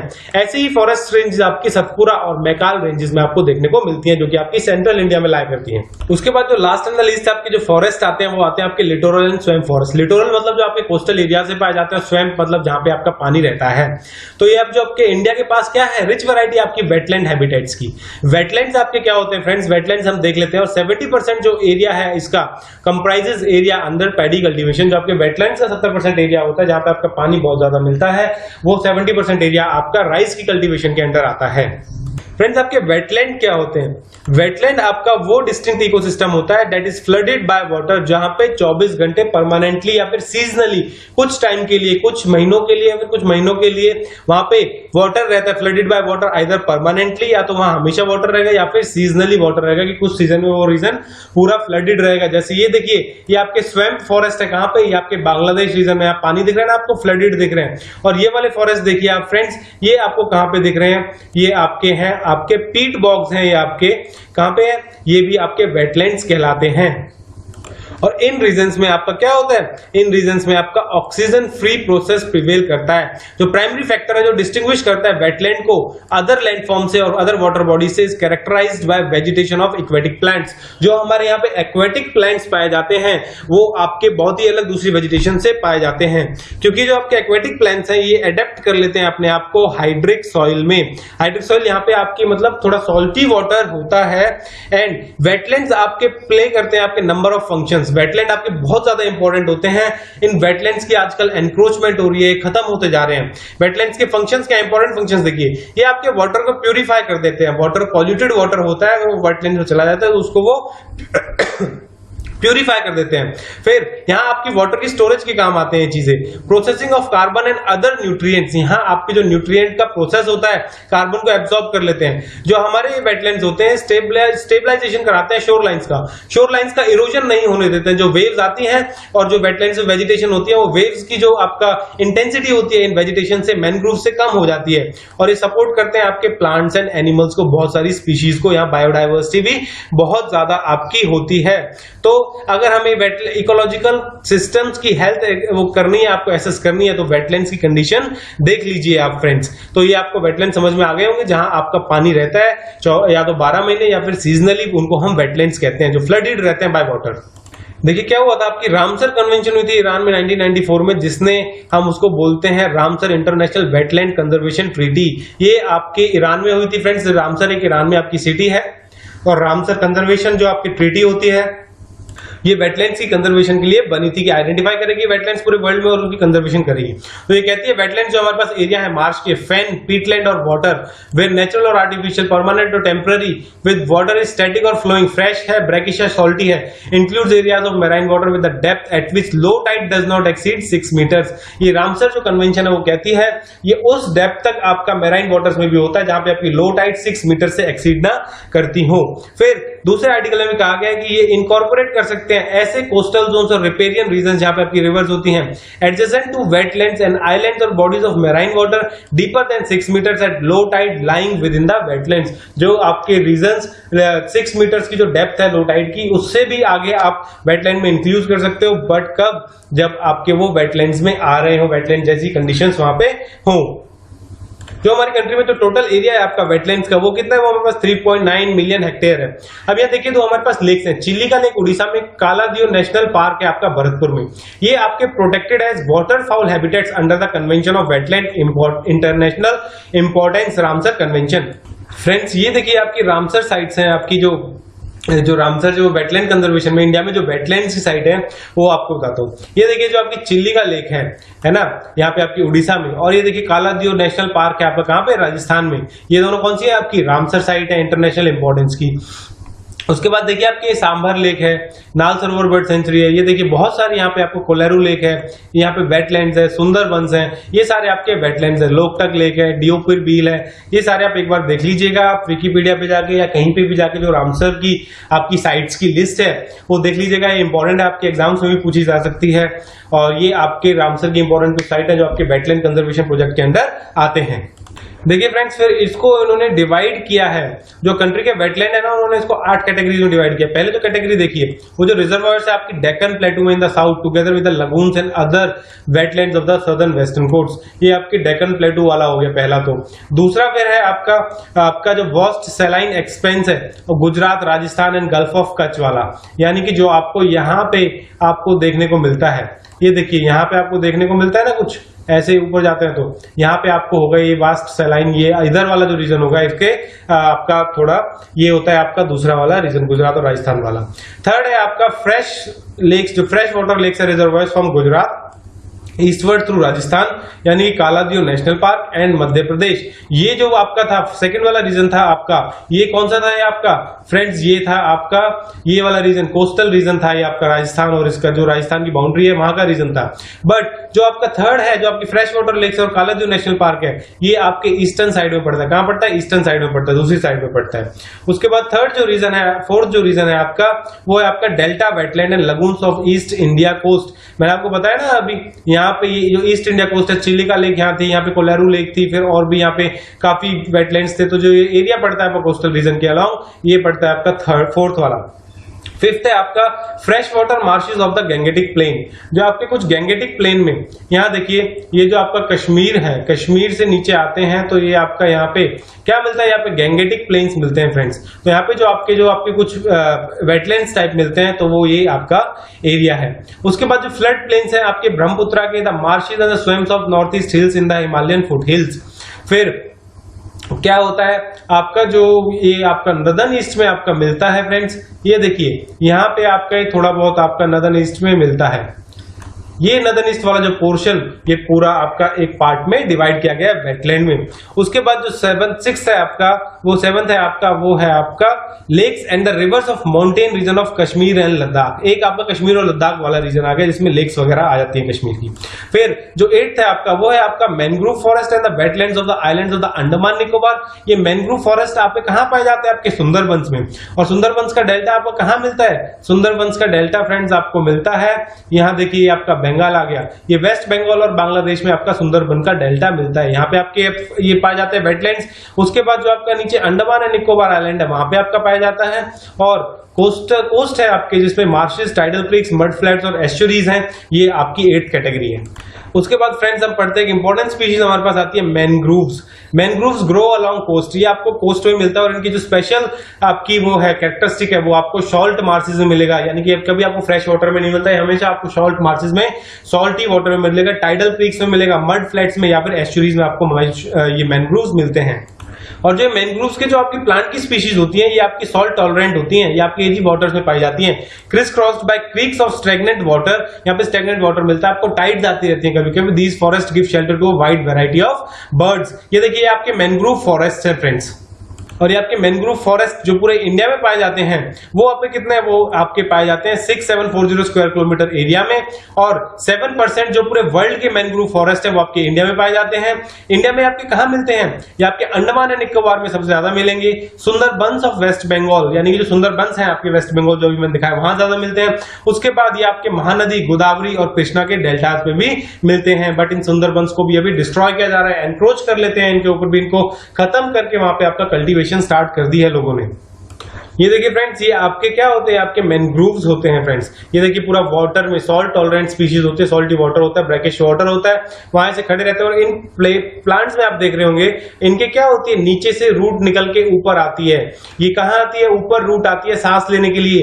पानी में तो क्योंकि सांस ली नहीं जाती है, तो ऊपर आती है रूट, प्लांट्स में रूट निकल के ऊपर आती है। और इस क्लाइमेट को, इस एनवायरमेंट को एडेप्ट कर लेते हैं इन रूट्स के थ्रू, न्यूमेटोफोर्स इनको बोलते हैं। ये यहां से एयर ब्रीथ करती है पानी के ऊपर आके, और इन रूट्स को क्या बोलते हैं, हम न्यूमेटोफोर्स बोलते हैं। इनमें बहुत स्पेशल, और ये जो मैनग्रोव्स आपके होते हैं, यहाँ पे आपकी बहुत ही वाइड वैरायटीज पाई जाती है आपकी एनिमल्स की एंड प्लांट स्पीशीज की। ये देखिए फ्रेंड्स, जो सुंदरबंस के जो आपके मैनग्रोव्स होते हैं वो पॉपुलर होते हैं। ये आपका इंडिया है, यहाँ पे आपका क्या है, ये आपका वेस्ट बंगाल आपका यहाँ पे आपका दिख रहा है। फिर ये आपका बांग्लादेश है। तो ये कहाँ मिलते हैं, आपके कोस्टल एरियाज में, क्रीक्स में, और जहाँ पे आपको बांग्लादेश और वेस्ट बंगाल के नीचे ये सुंदरबंस आपके में पाए जाते हैं। फिर इंडिया में ये फॉरेस्ट आपके भीतरकनिका पे भी पाए जाते हैं। भीतरकनिका कहाँ पे है आपका, भीतरकनिका आपका इंडिया का सेकंड लार्जेस्ट मैनग्रोव्स फॉरेस्ट है। फर्स्ट लार्जेस्ट कौन से है, फर्स्ट लार्जेस्ट आपके सुंदरबंस है। यहाँ पे भीतरकनिका में आपके सॉल्ट वाटर क्रोकोडाइल्स भी पाए जाते हैं, ऑलिव रिडली टर्टल्स के लिए बहुत फेमस होता है। फिर आपके गोदावरी कृष्णा डेल्टा में पाए जाते हैं। फिर आपके पिचावरम में पाए जाते हैं। ये पिचावरम आपका तमिलनाडु में सिचुएटेड है। ये आप यहाँ पे फिगर देख पा रहे हैं, ये आपका क्या है, तमिलनाडु पिचावरम में जो मैनग्रोव फॉरेस्ट आपके पाए जाते हैं। उसके बाद ये फिर आपके मुंबई में भी आपके पाए जाते हैं मैनग्रोव फॉरेस्ट। गुजरात में भी कुछ जगह टाइडल क्रीक्स पे मैनग्रोव फॉरेस्ट पाए जाते हैं फ्रेंड्स। फिर हम देखते हैं फॉरेस्ट कवर इन इंडिया, कि इंडिया में कितना फॉरेस्ट कवर है। देखिए अकॉर्डिंग टू स्टेट रिकॉर्ड जो हमारे पास फॉरेस्ट एरिया वो है 23.28, लेकिन ये वाला हमारा पुराना हो गया है। चलिए यहाँ से हम एक चीज का समझते हैं बस, कि जो हमारे पास फॉरेस्ट एरिया है और एक्चुअल फॉरेस्ट कवर जिसे हम बोलते हैं, फॉरेस्ट कवर और फॉरेस्ट एरिया में क्या डिफरेंस है फ्रेंड्स। ये देखिए, जो आपका फॉरेस्ट एरिया होता है ना, फॉरेस्ट एरिया होता है आपका area notified and recorded as the forest land irrespective of existence of trees. Forest area क्या होता है, जो हमारे गवर्नमेंट रिकॉर्ड्स में, पेजेस में बताया गया है कि हाँ इस स्टेट में, इस कंट्री में इतना आपका फॉरेस्ट एरिया है, तो वो होता है हमारे पास फॉरेस्ट एरिया। वो एरिया को हम फॉरेस्ट एरिया कहते हैं, चाहे वहां पे पेड़ पौधे हो आपके या ना हो, चाहे वहां पे पेड़ हो या ना हो, बस वो आपका नोटिफाई कर दिया गया है कि हाँ, गवर्नमेंट के द्वारा नोटिफाई कर दिया गया है, पेपर्स में लिख दिया गया है कि ये वाला एरिया आपका फॉरेस्ट है, चाहे वहां पे पेड़ है या नहीं है। और जो आपका एक्चुअल फॉरेस्ट कवर होता है फ्रेंड्स, आपका एक्चुअल फॉरेस्ट कवर में क्या होता है, वहां आपका area occupied by forest and canopy होता है, यानी कि वहां पे ट्री कवर आपका होता है। जो एक्चुअल फॉरेस्ट कवर होता है वहां पे आपके ट्रीज पाए जाते हैं, ये एरिया नोटिफाई नहीं किया जाता, बट ये एरिया आपका ट्रीज पाए जाते हैं और ये रिकॉर्ड्स आपके स्टेट रेवेन्यू डिपार्टमेंट्स रखते हैं। और एक्चुअल जो फॉरेस्ट कवर है आपका वो आपका पता लगता है आपके फोटोग्राफ्स एंड सैटेलाइट्स की इमेजेस से। उसके बाद हम देखते हैं यहाँ पे इन्होंने इंडिया स्टेट ऑफ फॉरेस्ट 2001 का रिपोर्ट दी हुई है, बट हम फ्रेंड्स हम पढ़ते हैं 2019 की Indian state of forest report जो कि लेटेस्ट है। फ्रेंड्स ये देखिए मैंने पीआईबी से उठाया है, यहाँ क्या है, यहाँ देखिए ईयर कौन से ईयर का है, आपकी जो रिपोर्ट है ये है आपकी 2019 की। जो टोटल फॉरेस्ट कवर है वो हमारे इंडिया में कितना हो गया, 80.73 मिलियन हेक्टेयर। और ये कितना है, ये परसेंटेज है, हमारी ज्योग्राफिकल एरिया की परसेंटेज कितनी है।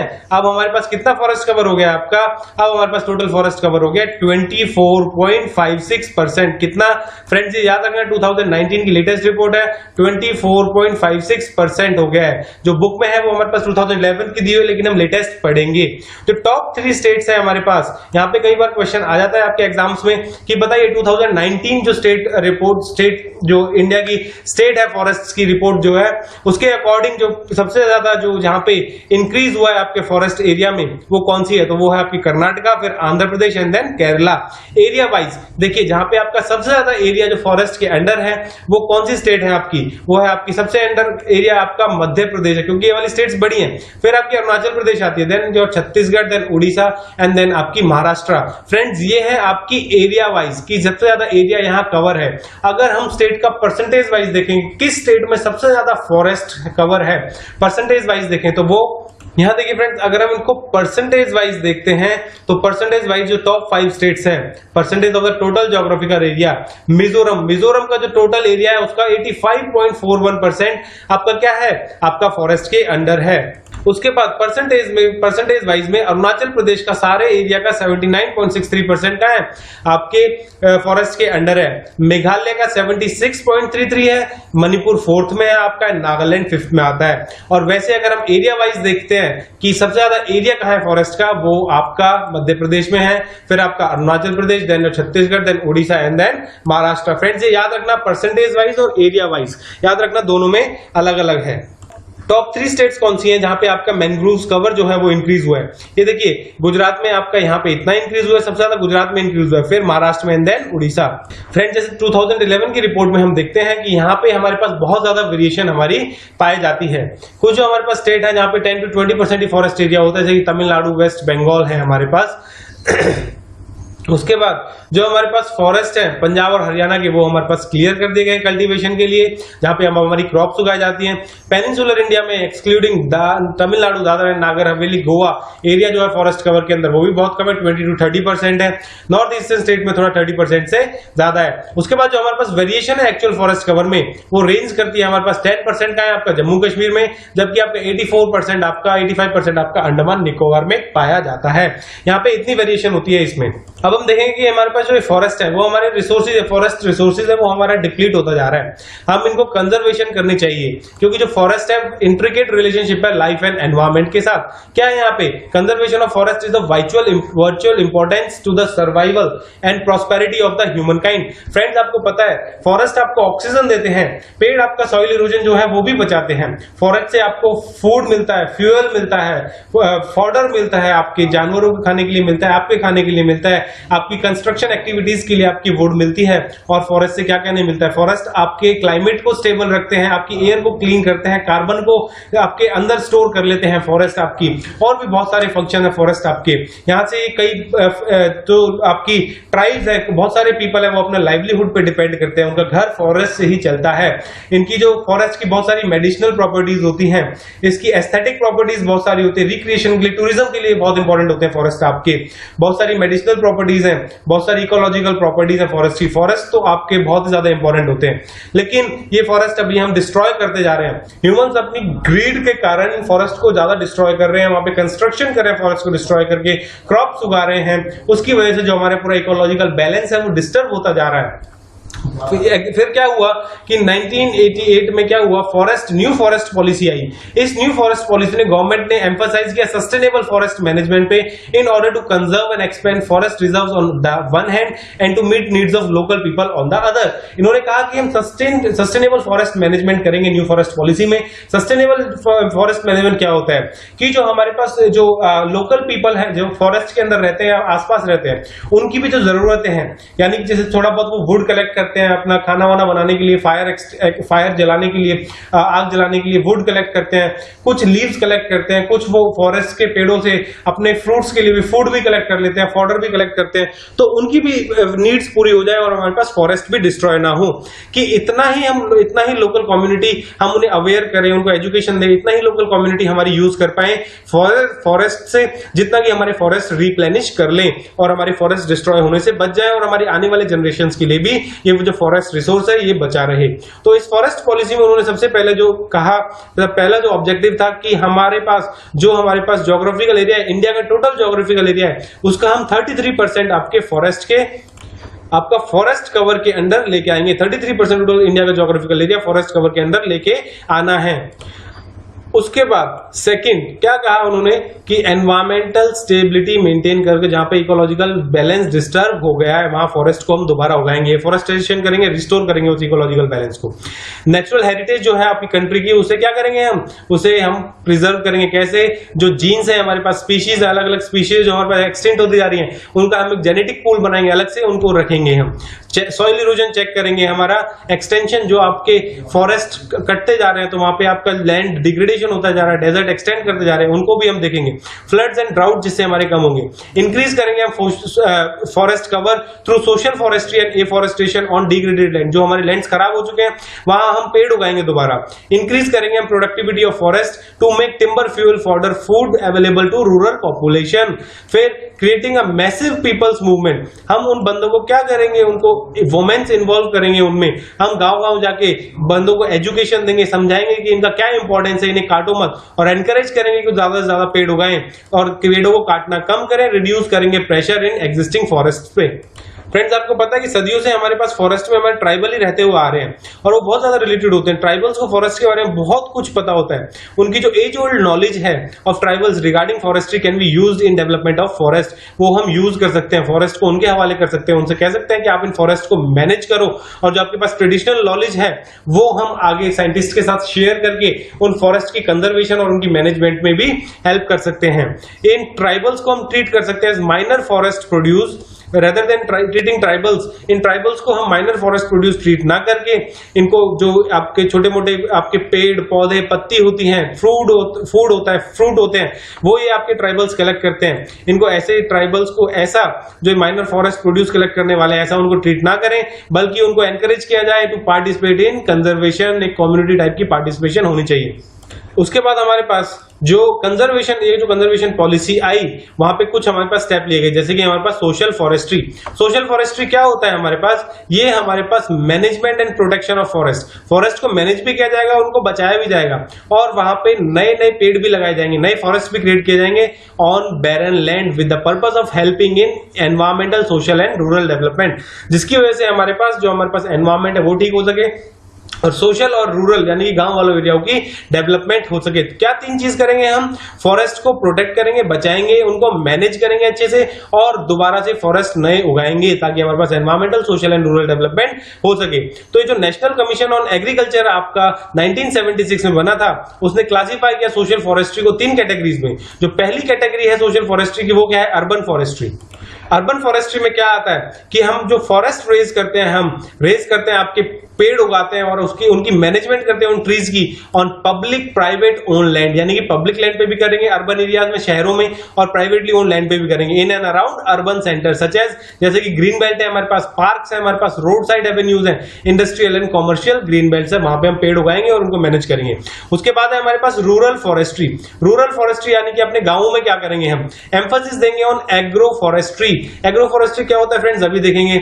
और किस पे एम्फोसिस देखेंगे हम गांवों में? Community forestry forestry. अब यहाँ पे देखिए आपका एग्रो फॉरेस्ट्री क्या होता है। एग्रो फॉरेस्ट्री में आपके ट्रीज साथ में उगाए जाते हैं आपके एग्रीकल्चरल क्रॉप्स के साथ। जैसे आप व्हीट उगा रहे हो, राइस उगा रहे हो, तो उसके साथ साथ जहां आपकी जगह बचता है या फिर आपके बिल्कुल साइड में आप अपना पेड़ भी उगाते हो, और वो पेड़ आपके क्या करते हैं, एक्स्ट्रा इनकम कराते हैं। उन पेड्स को जब वो उग जाते हैं, आप उनको काट के आप बाजार में बेचते हो उनकी वुड को, तो वो आपको as a extra income source भी प्रोवाइड करते हैं। और वो पेड़ आपके एक शेल्टर बेल्ट भी की तरह काम करते हैं। जब आपकी हवा बहुत ज्यादा होती है तो वो पेड़ हवा को रोक लेते हैं और आपकी क्रॉप को गिरने से बचा देते हैं। तो एग्रीकल्चर क्रॉप्स और ट्रीज हमारे पास एक सेम लैंड पे होंगे, इंक्लूसिव ऑफ वेस्ट पैचेस। जहां पे हमारे पास जो हमारे आपकी एग्रीकल्चर क्रॉप्स है वो नहीं उगाई जा सकती, जो वेस्ट लैंड है आपका उसके आसपास वाला, वहां पे हम ट्रीज उगाएंगे। तो ये क्या है, एग्रो फॉरेस्ट्री। ये आपकी फॉरेस्ट्री के साथ एग्रीकल्चर को कंबाइन करती है, इसलिए इसको एग्रो फॉरेस्ट्री कहा जाता है। तो यहाँ पे क्या हो जाएगा, ये स्टिमुलस साइमल्टेनियस प्रोडक्शन होगी आपकी फूड की भी, fodder, fuel, timber and fruit भी आपको साइमल्टेनियसली मिलेगा। हम आपके फ्रूट वाले तो भी तो लगा सकते हैं, पेड़ लगा सकते हैं, जामुन लगा दिया, मैंगो लगा दिया, वहां से आपको ट्री भी मिलेगी, फूड भी मिलेगा, फॉडर भी मिलेगा। दूसरा है आपका कम्युनिटी फॉरेस्ट्री फ्रेंड्स। यहाँ पे कम्युनिटी फॉरेस्ट्री क्या होती है, यहाँ पे आपके रेज करते हैं हम ट्रीज, पेड़ पौधे उगाते हैं आपके पब्लिक या फिर कम्युनिटी लैंड पे। जैसे कि आपके विलेज पेस्चर्स हो गए, जहां पे आपका विलेज की पंचायत की जमीन होती है, टेंपल की जगह हो गई, रोड साइड में उगा सकते हैं, सेंट्रल कैनाल बैंक हो गई, आपकी जो छोटी मोटी नहरें होती हैं इरिगेशन के लिए, वहां पे उगा सकते हैं। स्ट्रिप्स हो गई अलोंग रेलवे लाइंस, और स्कूल्स हो गए आपके जो सरकारी स्कूल्स गाँव में होते हैं। इसमें क्या होता है कम्युनिटी फॉरेस्ट्री प्रोग्राम में, ये आपका प्रोवाइड करता है benefits to the community as a whole. और जो भी इनसे बेनिफिट होंगे, जैसे आपके फ्रूट्स के ट्रीज हैं या फिर लकड़ियां हैं, आपकी जो माइनर प्रोड्यूस है इनके, वो आपकी कम्युनिटी सारे मिलके आपकी यूज कर सकते हैं उसको। और उसके बाद जो आपकी कम्युनिटी फॉरेस्ट्री है, यानी कि एक कम्युनिटी, इसमें आपकी कम्युनिटी होगी तो इसमें आपके सारे गांव वाले आ जाएंगे, छोटे लोग, बड़े लोग, अमीर गरीब, सब इसमें अपना पेड़ उगाने में, उनकी मैनेज करने में अपना योगदान देंगे। और इस प्रोग्राम से aims at providing benefits to community as a whole, कि जो वहां से इनकम होगी उन पेड़ों से उनको काट के बेचा जाएगा, या उनसे फ्रूट आएगा, फूड आएगा, फॉडर आएगा, जो भी होगा, मेडिसिनल प्रॉपर्टीज होंगी, वहां से कम्युनिटी को फायदा होगा। And community forestry provides the means under which people of landless classes can associate themselves. जिनके पास जमीन नहीं होती है अपनी गांव में, वो लोग अपने आप को ट्री उगाने में, उनको मैनेज करने में अपने आप को बिजी रख सकते हैं। यहां उनका बहुत बड़ा योगदान होगा। Can associate themselves in tree raising and thus get those benefits which otherwise are restricted for land owners. और वो जो बेनिफिट्स मिलेंगे उन पेड़ों से, वो ये लैंडलेस क्लास उन बेनिफिट्स को ले पाएगी फ्रेंड्स। उसके बाद जो थर्ड है हमारे पास, वो है हमारे पास फार्म फॉरेस्ट्री। ये हमारे पास फार्म फॉरेस्ट्री क्या होता है, ये हमारे पास एक प्रोसेस है अंडर विच, जिसमें फार्मर्स ग्रो करते हैं trees for commercial and non commercial purposes on their farmland. यहाँ पे आपका क्या करा जाता है, यहाँ पे आपके खाली ट्रीज ग्रो करे जाते हैं।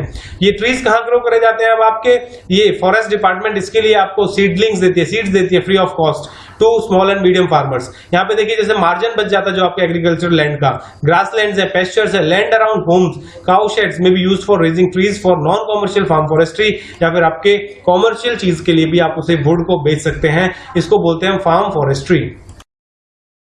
फ्रेंड्स, अब हम पढ़ेंगे topic wild life. Wild life आप सबको पता है, वाइल्ड लाइफ में आपका जंगलों में जानवर रहते हैं, एनिमल्स रहते हैं, और जो हमारा एस्टिमेट किया गया है कि जो 4 to 5% है जितने भी प्लांट्स एंड एनिमल स्पीशीज का on the earth are found in India. आपको पता है ना, जंगलों में पेड़ होते हैं, पेड़ पौधे पाए जाते हैं, अलग अलग तरह के, और आपके एनिमल्स होते हैं। जो 4 to 5% जितने भी हमारे पास स्पीशीज हैं प्लांट्स और एनिमल्स की, वो सारी इंडिया में पाई जाती हैं। इंडिया में अच्छा स्पीशीज पाई जाती है और अच्छी डाइवर्सिटी है। और ओवर द ईयर्स क्या हुआ है, their habitats has been disturbed by human activities as a result and their number have been dwindled significantly. या क्या हुआ है कि जो हमारे पास एनिमल्स है, वाइल्ड एनिमल्स हैं, उनका जो हैबिटेट है, जो रहने का घर होता है, जो फॉरेस्ट होता है जहां पे वो रहते हैं, वो हम ह्यूमंस ने उसका क्या कर दिया है, डिफॉरेस्टेशन चलती जा रही है। वहां हम कंस्ट्रक्शन करते जा रहे हैं, क्रॉप्स के लिए हम उन फॉरेस्ट को क्लियर करते जा रहे हैं, और जो एनिमल्स उस फॉरेस्ट में रह रहे हैं उनको अपने घर से हमने बेघर कर दिया है। और इसकी वजह से अब वो कहाँ रहे, उनको फूड कहाँ से मिलेगा, अपना प्रे शिकार कहां करेंगे वो एनिमल्स। इसी वजह से वो जो एनिमल्स हैं, जो हमारे पास बहुत ही इंपॉर्टेंट रोल प्ले करते हैं हमारे पास फूड चेन में। फ्रेंड्स, फूड चेन पता है आपको, जो फूड चेन में क्या होता है, जो आपके प्लांट्स होते हैं वो आपके प्राइमरी प्रोड्यूसर्स होते हैं, सनलाइट यूज करके वो फूड बनाते हैं थ्रू फोटोसिंथेसिस, एंड फिर उन प्लांट्स के ऊपर हम ह्यूमंस और जो हमारे पास हर्बीवोरस एनिमल्स होते हैं वो डिपेंड करते हैं, और उन हर्बीवोरस एनिमल्स के ऊपर हमारे पास कार्निवोरस डिपेंड करते हैं, और उन कार्निवोर्स के ऊपर भी हमारे पास सेकेंडरी और टर्शियरी कार्निवोर्स डिपेंड करते हैं। तो ये सारी हमारे पास फूड चेन चलती है। अगर हमारे पास कोई भी फॉरेस्ट में रहने वाले कार्निवोरस एनिमल्स इन फॉरेस्ट की डिस्ट्रक्शन की वजह से हमारे पास एक्सटेंट हो जाते हैं, तो हमारे पास जो फूड चेन होगी हमारे पास डिस्टर्ब हो जाएगी, क्योंकि अगर कार्निवोरस नहीं रहेंगे तो हमारे पास हर्बीवोरस जो एनिमल्स है, जो प्लांट्स को खाने वाले हैं, वो हमारे पास ज्यादा बढ़ जाएंगे, और हम ह्यूमंस भी प्लांट्स को यूज करते हैं। उस वजह से क्या होगा, ह्यूमंस और जो हर्बीवोरस एनिमल्स है उनके बीच में कॉम्पिटिशन हो जाएगा, और दोनों के बीच में क्या होगा, कॉम्पिटिशन होगा। या तो फिर हम उन हर्बीवोरस एनिमल्स को मारेंगे अपने प्लांट्स को बचाने के लिए, अपने फूड को बचाने के लिए, तो जो हमारे पास फूड वेब है, फूड चेन है, वो हमारे पास इस वजह से डिस्टर्ब हो जाएगी। तो इनकी प्रोटेक्शन बहुत ही ज्यादा इंपॉर्टेंट है फ्रेंड्स। अब कुछ जो रीजंस हैं हमारे पास, ये जो हमारे पास जो वाइल्ड लाइफ जो हमारे पास कम हो रही है, declining of wildlife are as follows. पहला तो क्या है, हमारे पास इंडस्ट्रियल और टेक्नोलॉजिकल एडवांसमेंट आ गई है फ्रेंड्स हमारे पास, उसने रैपिड इंक्रीज किया एक्सप्लॉइटेशन ऑफ फॉरेस्ट रिसोर्सेज का। ये हम फॉरेस्ट को डिप्लीट करते जा रहे हैं, काटते जा रहे हैं, और वहां पे हम बड़ी बड़ी इंडस्ट्रीज, बड़े बड़े प्रोजेक्ट्स आपके करते जा रहे हैं, जिसकी वजह से उनका हैबिटेट हो गया है। टेक्नोलॉजिकल एडवांसमेंट देखिए, अब जैसे आपको पता है, पहले आप देखते थे आपके घरों में आपको चिड़िया वगैरह मिल जाती थी, पेड़ पौधे होते थे, लेकिन आजकल शहरों में पेड़ पौधे भी कम हो गए हैं, और आपके हाई रेंज आपके जो मोबाइल टावर्स है वो भी लग गए हैं। उनकी वजह से जो हमारे पास स्पैरो, चिड़िया और भी पशु और जो हमारे पास पक्षी थे वो भी कम हो गए हैं, मरने लगे हैं। यही हमारे टेक्नोलॉजिकल एडवांसमेंट की वजह से। जंगलों के बीच से रोड निकाल रहे हैं, सुरंग निकाल रहे हैं, उसकी वजह से क्या हो रहा है, जो एनिमल्स का कॉरिडोर होता था, आने जाने का कॉरिडोर होता था, वो हमारे डिस्टर्ब हो रहा है, वहां पे एनिमल्स मर रहे हैं, और बहुत सारी उनकी पॉपुलेशन में डिक्लाइन हो रहा है। उसके बाद क्या है, more and more lands were cleared, land हम क्लियर करते जा रहे हैं, फॉरेस्ट को क्लियर करते जा रहे हैं, किसके लिए, एग्रीकल्चर के लिए, क्रॉप उगाने के लिए, अपना पेट भरने के लिए, ह्यूमन सेटलमेंट के लिए, रोड्स के लिए, माइनिंग एंड रिजर्वायर्स के लिए। थर्ड, हम क्या कर रहे हैं कि जो हमारे पास फॉरेस्ट पे प्रेशर बढ़ गया है, हमारे पास पॉपुलेशन हमारी इंक्रीज करती जा रही है, और जितना हमें जरूरत है उतना लेने की बजाय हम उससे कहीं गुना ज्यादा ले रहे हैं और स्टोर करके रख रहे हैं। ग्रीड है हमारे अंदर, ह्यूमंस के अंदर ग्रीड होती है, उसकी वजह से हम फॉर्डर, फ्यूल वुड एंड जो स्मॉल टिम्बर हम रिमूव करते हैं लोकल पीपल, वो बहुत ज्यादा होती जा रही है। जितना कि फॉरेस्ट रीजनरेट नहीं कर पा रहे, जितने हमारा अर्थ जो नेचुरल रिसोर्सेज है हम उतने डिप्लीट करते जा रहे हैं, ज्यादा डिप्लीट कर रहे हैं जितने कि वो रीजनरेट हो सकते हैं। उसके बाद हमारे पास ग्रेजिंग ज्यादा हो रही है डोमेस्टिक कैटल से, जिसने एडवर्स इफेक्ट डाला आपकी वाइल्ड लाइफ और उसकी हैबिटेट पे। फिर हंटिंग एंड पोचर्स, क्या है, हमारे पास बहुत सारे हमारे एनिमल्स होते हैं जिनके हमारे पास जो स्किन होती है, जैसे हमारे पास टाइगर है, शार्क है, उस शार्क की जो हड्डियां होती है, हमारे पास वेल की जो हड्डियां होती है, वो हमारे पास बहुत ज्यादा मेडिसिनल पर्पसेस में यूज की जाती हैं। एलिफेंट है, जो उसका एलिफेंट का जो आपका हॉर्न होता है, राइनोसोरस का हॉर्न होता है, वो बहुत ही महंगा आपका बिकता है, और बहुत ही डेकोरेटिव आइटम्स में भी है, आपकी खाल, इनके बहुत सारे जो बॉडी पार्ट्स होते हैं वो रखे जाते हैं। इस वजह से हंटिंग और पोचिंग बहुत ज्यादा हो गया है, और फॉरेस्ट फायर्स रैम्पेंट है। आपको पता है आपकी ग्लोबल वार्मिंग CO2 की वजह से, जो ह्यूमन एंथ्रोपोजेनिक एक्टिविटीज है उसकी वजह से CO2 का इंक्रीज हो रहा है एनवायरमेंट में, और उसकी वजह से ग्लोबल वार्मिंग हो रही है, उसकी वजह से टेम्परेचर्स इंक्रीज करते हैं, और हमारे पास फॉरेस्ट फायर्स होती हैं। कई बार ये फॉरेस्ट फायर आपकी नेचुरल होती है, कई बार मैन मेड होती है फॉरेस्ट को क्लियर करने के लिए। तो ये सारे रीजंस हैं हमारे पास इस वाइल्ड लाइफ के डिक्लाइन में। फ्रेंड्स, बचपन से ही हम पंचतंत्रा की कहानियां सुनते आ रहे हैं, जंगल बुक्स हम पढ़ते आ रहे हैं, दादी नानी हमें वाली कहानियां सुनाती थी, बुक्स पढ़ाती थी, तो उसमें भी हमारे पास जो हमारे पास प्रोटेक्शन ऑफ वाइल्ड लाइफ है, हमारे पास जो वाइल्ड एनिमल्स हैं, इनकी प्रोटेक्शन का हमारे पास बहुत ही लंबा ट्रेडिशन है, कई युगों से ये ऐसा होता हुआ आ रहा है। और आपको पता है कि एक रिसेंट एक एग्जांपल मैं आपको बताता हूं, आपको याद आएगा, सलमान खान के ऊपर केस किया था, बिश्नोई जो कम्युनिटी है राजस्थान की, सलमान खान ने एक ब्लैक हिरन को मार दिया था, एक हिरन को मारा था सलमान खान ने वहां पे शूटिंग करते हुए एक मूवी की। तो बिश्नोई ट्राइब वो एनिमल से इतना प्यार करती है कि उसने सलमान खान के ऊपर भी केस कर दिया था, और सलमान खान की जान आफत में आ गई थी उस ब्लैक हिरन को मारने की वजह से, लेकिन कुछ एविडेंसेस ना होने की वजह से उसको छोड़ दिया गया था। तो ये देखिए हमारे पास कितना लंबा ट्रेडिशन है, और बिश्नोई लोग ऐसे होते हैं वो एनिमल्स को प्रोटेक्ट करने के लिए अपनी जान भी दे सकते हैं। ये आपका राजस्थान में आज की बिश्नोई कम्युनिटी पाई जाती है। तो उसी के लिए इस वाइल्ड लाइफ को प्रोटेक्ट करने के लिए गवर्नमेंट ऑफ इंडिया ने 1972 में comprehensive wildlife act pass किया, जो प्रोवाइड करता है हमारे पास main legal framework for conservation, legal framework provide करता है कंजर्वेशन और protection of wildlife in India. इस जो एक्ट के जो हमारे पास मेन प्रोविजंस है फ्रेंड्स, वो क्या है, to provide protection to the endangered species, specially कौन, एंडेंजर्ड, जो कि जिनकी पॉपुलेशन जो कि डिक्लाइन होते जा रहे हैं, उन स्पीशीज को प्रोटेक्शन देनी है, listed in the schedule of the act. इस शेड्यूल में हमारे पास बहुत सारे आपकी अपेंडिक्स हैं, लिस्ट है, शेड्यूल्स बनाए हुए हैं इस एक्ट में हमने, to provide legal support to the conservation areas of the country classified as national park, sanctuaries and closed areas. ये वाइल्ड लाइफ प्रोटेक्शन एक्ट के अंदर ही जो हमारी स्टेट गवर्नमेंट है, सेंट्रल गवर्नमेंट है, वो हमारे पास नेशनल पार्क्स और वाइल्ड लाइफ सेंचुरीज को नोटिफाई कर सकती है। इसी के अंडर सब कुछ होता है और बहुत सारा इसमें चीफ वाइल्ड लाइफ वार्डन आता है। State government by law under wild life protection act 1972 can notify national park और वाइल्ड लाइफ सेंचुरीज। किस लिए? उसको लीगल सपोर्ट मिल जाती है, उसको लॉ बनता है पूरा नेशनल पार्क और वाइल्ड लाइफ सेंचुरीज को क्रिएट करने के लिए। ये लॉ आपका अमेंड किया गया था 1991 में, जहां पे आपके इसके पनिशमेंट के जो प्रोविजंस थे वो और भी ज्यादा स्ट्रिक्ट कर दिए गए थे। अभी तक हमारे पास 103 नेशनल पार्क्स हैं और 535 वाइल्ड लाइफ सेंचुरीज हैं। नेशनल पार्क और वाइल्ड लाइफ सेंचुरी हमारे पास किसी पर्टिकुलर स्पीशीज के लिए या कुछ स्पीशीज की प्रोटेक्शन के लिए आपके बनाए जाते हैं और वहां पे कुछ आपकी एक्टिविटीज अलाउड होती हैं या कुछ नहीं होती हैं। फ्रेंड्स चलिए आगे चलते हैं। फ्रेंड्स ये जो हमारे पास वाइल्ड लाइफ प्रोटेक्शन एक्ट है 1972 का, ये आपका क्या है, act of parliament of India है, enacted for protection of plant and animal species, जिससे कि जो हमारे पास बायोडाइवर्सिटी लॉस हो रही है वो हमारे पास हम उसको प्रोटेक्ट कर सकें और प्लांट्स और एनिमल्स की स्पीशीज में आपके बढ़ सके, वो उनके नंबर में बढ़ सके। Before 1972 India had only 5 designated national parks. 1972 से पहले इंडिया के पास खाली 5 नेशनल पार्क्स थे, बट ये एक्ट आने के बाद इंडिया के पास, अभी मैंने आपको बताया ना कितने नेशनल पार्क्स और कितने वाइल्ड लाइफ सेंचुरीज हैं जो कि इस एक्ट के अंदर आप क्रिएट कर सकते हैं थ्रू स्टेट और सेंट्रल गवर्नमेंट्स। जो एक्ट एस्टेब्लिश करता है आपका शेड्यूल, ये इस एक्ट में कई सारे शेड्यूल हैं जो कि आपके प्लांट्स को और एनिमल्स की स्पीशीज को उन शेड्यूल्स में रखा गया है उनकी प्रोटेक्शन के लिए, और उनसे हंटिंग से, हार्वेस्टिंग से इन स्पीशीज से बचाया गया है।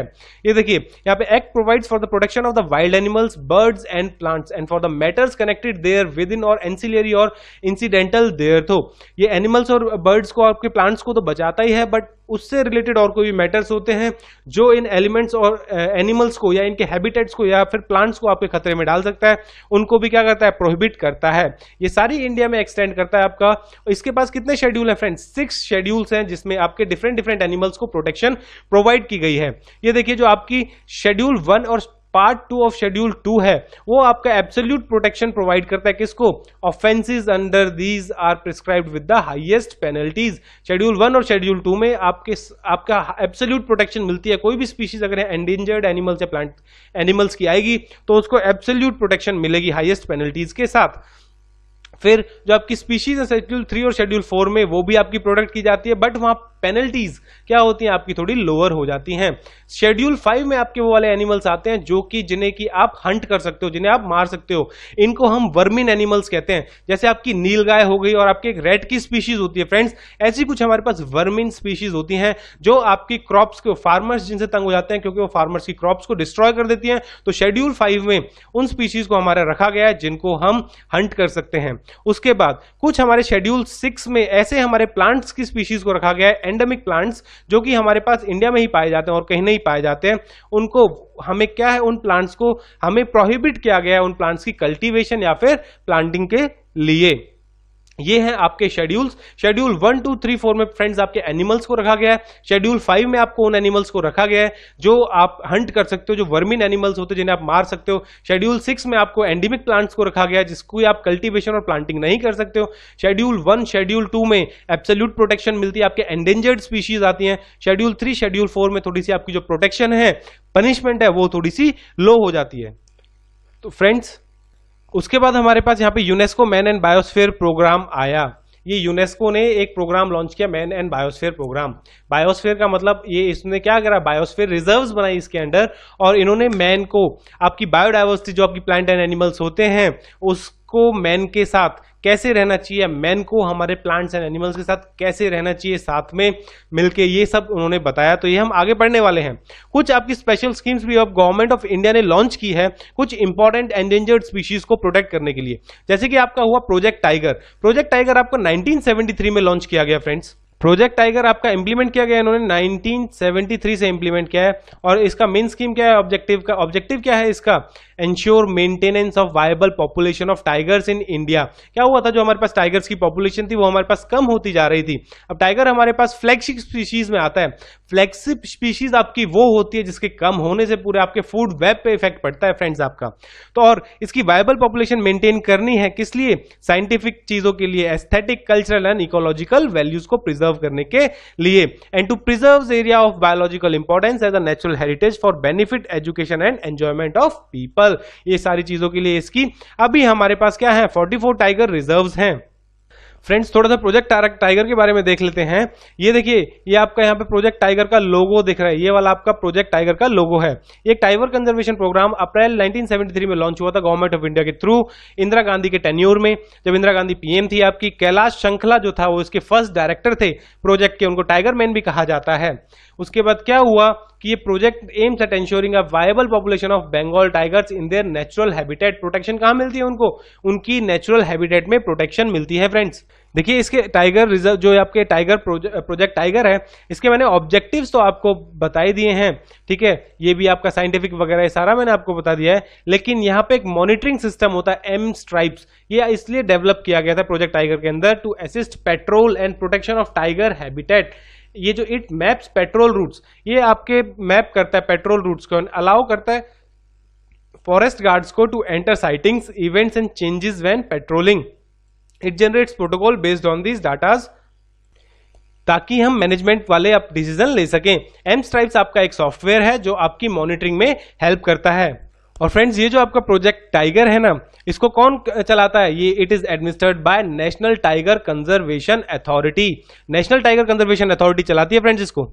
और ये जो हमारे पास नेशनल टाइगर कंजर्वेशन अथॉरिटी है, इसको हमने दिसंबर 2005 में बहुत बाद में बनाया था, जो रिकमेंड करती है एक टाइगर टास्क फोर्स के लिए। ये किसने बनाई गई, ये कॉन्स्टिट्यूट करता है इनको prime minister of India for reorganised management of project tiger and many tiger reserves in India. ये याद रखना, कौन इसको आपका बनाता है, कॉन्स्टिट्यूट कौन करता है टाइगर कंजर्वेशन अथॉरिटी को, ये प्राइम मिनिस्टर ऑफ इंडिया करते हैं फ्रेंड्स। ये इंपॉर्टेंट चीज थी इसलिए मैंने आपको बता दिया है। उसके बाद हमारे पास एक प्रोजेक्ट एलिफेंट है। ये प्रोजेक्ट एलिफेंट आपका लॉन्च किया गया था 1992 में, किस लिए, उन स्टेट्स को असिस्ट करने के लिए जहां पे आपकी फ्री रेंजिंग पॉपुलेशन है वाइल्ड एलिफेंट्स की। It was aimed at ensuring long term survival of identified viable population of elephants in their natural habitat.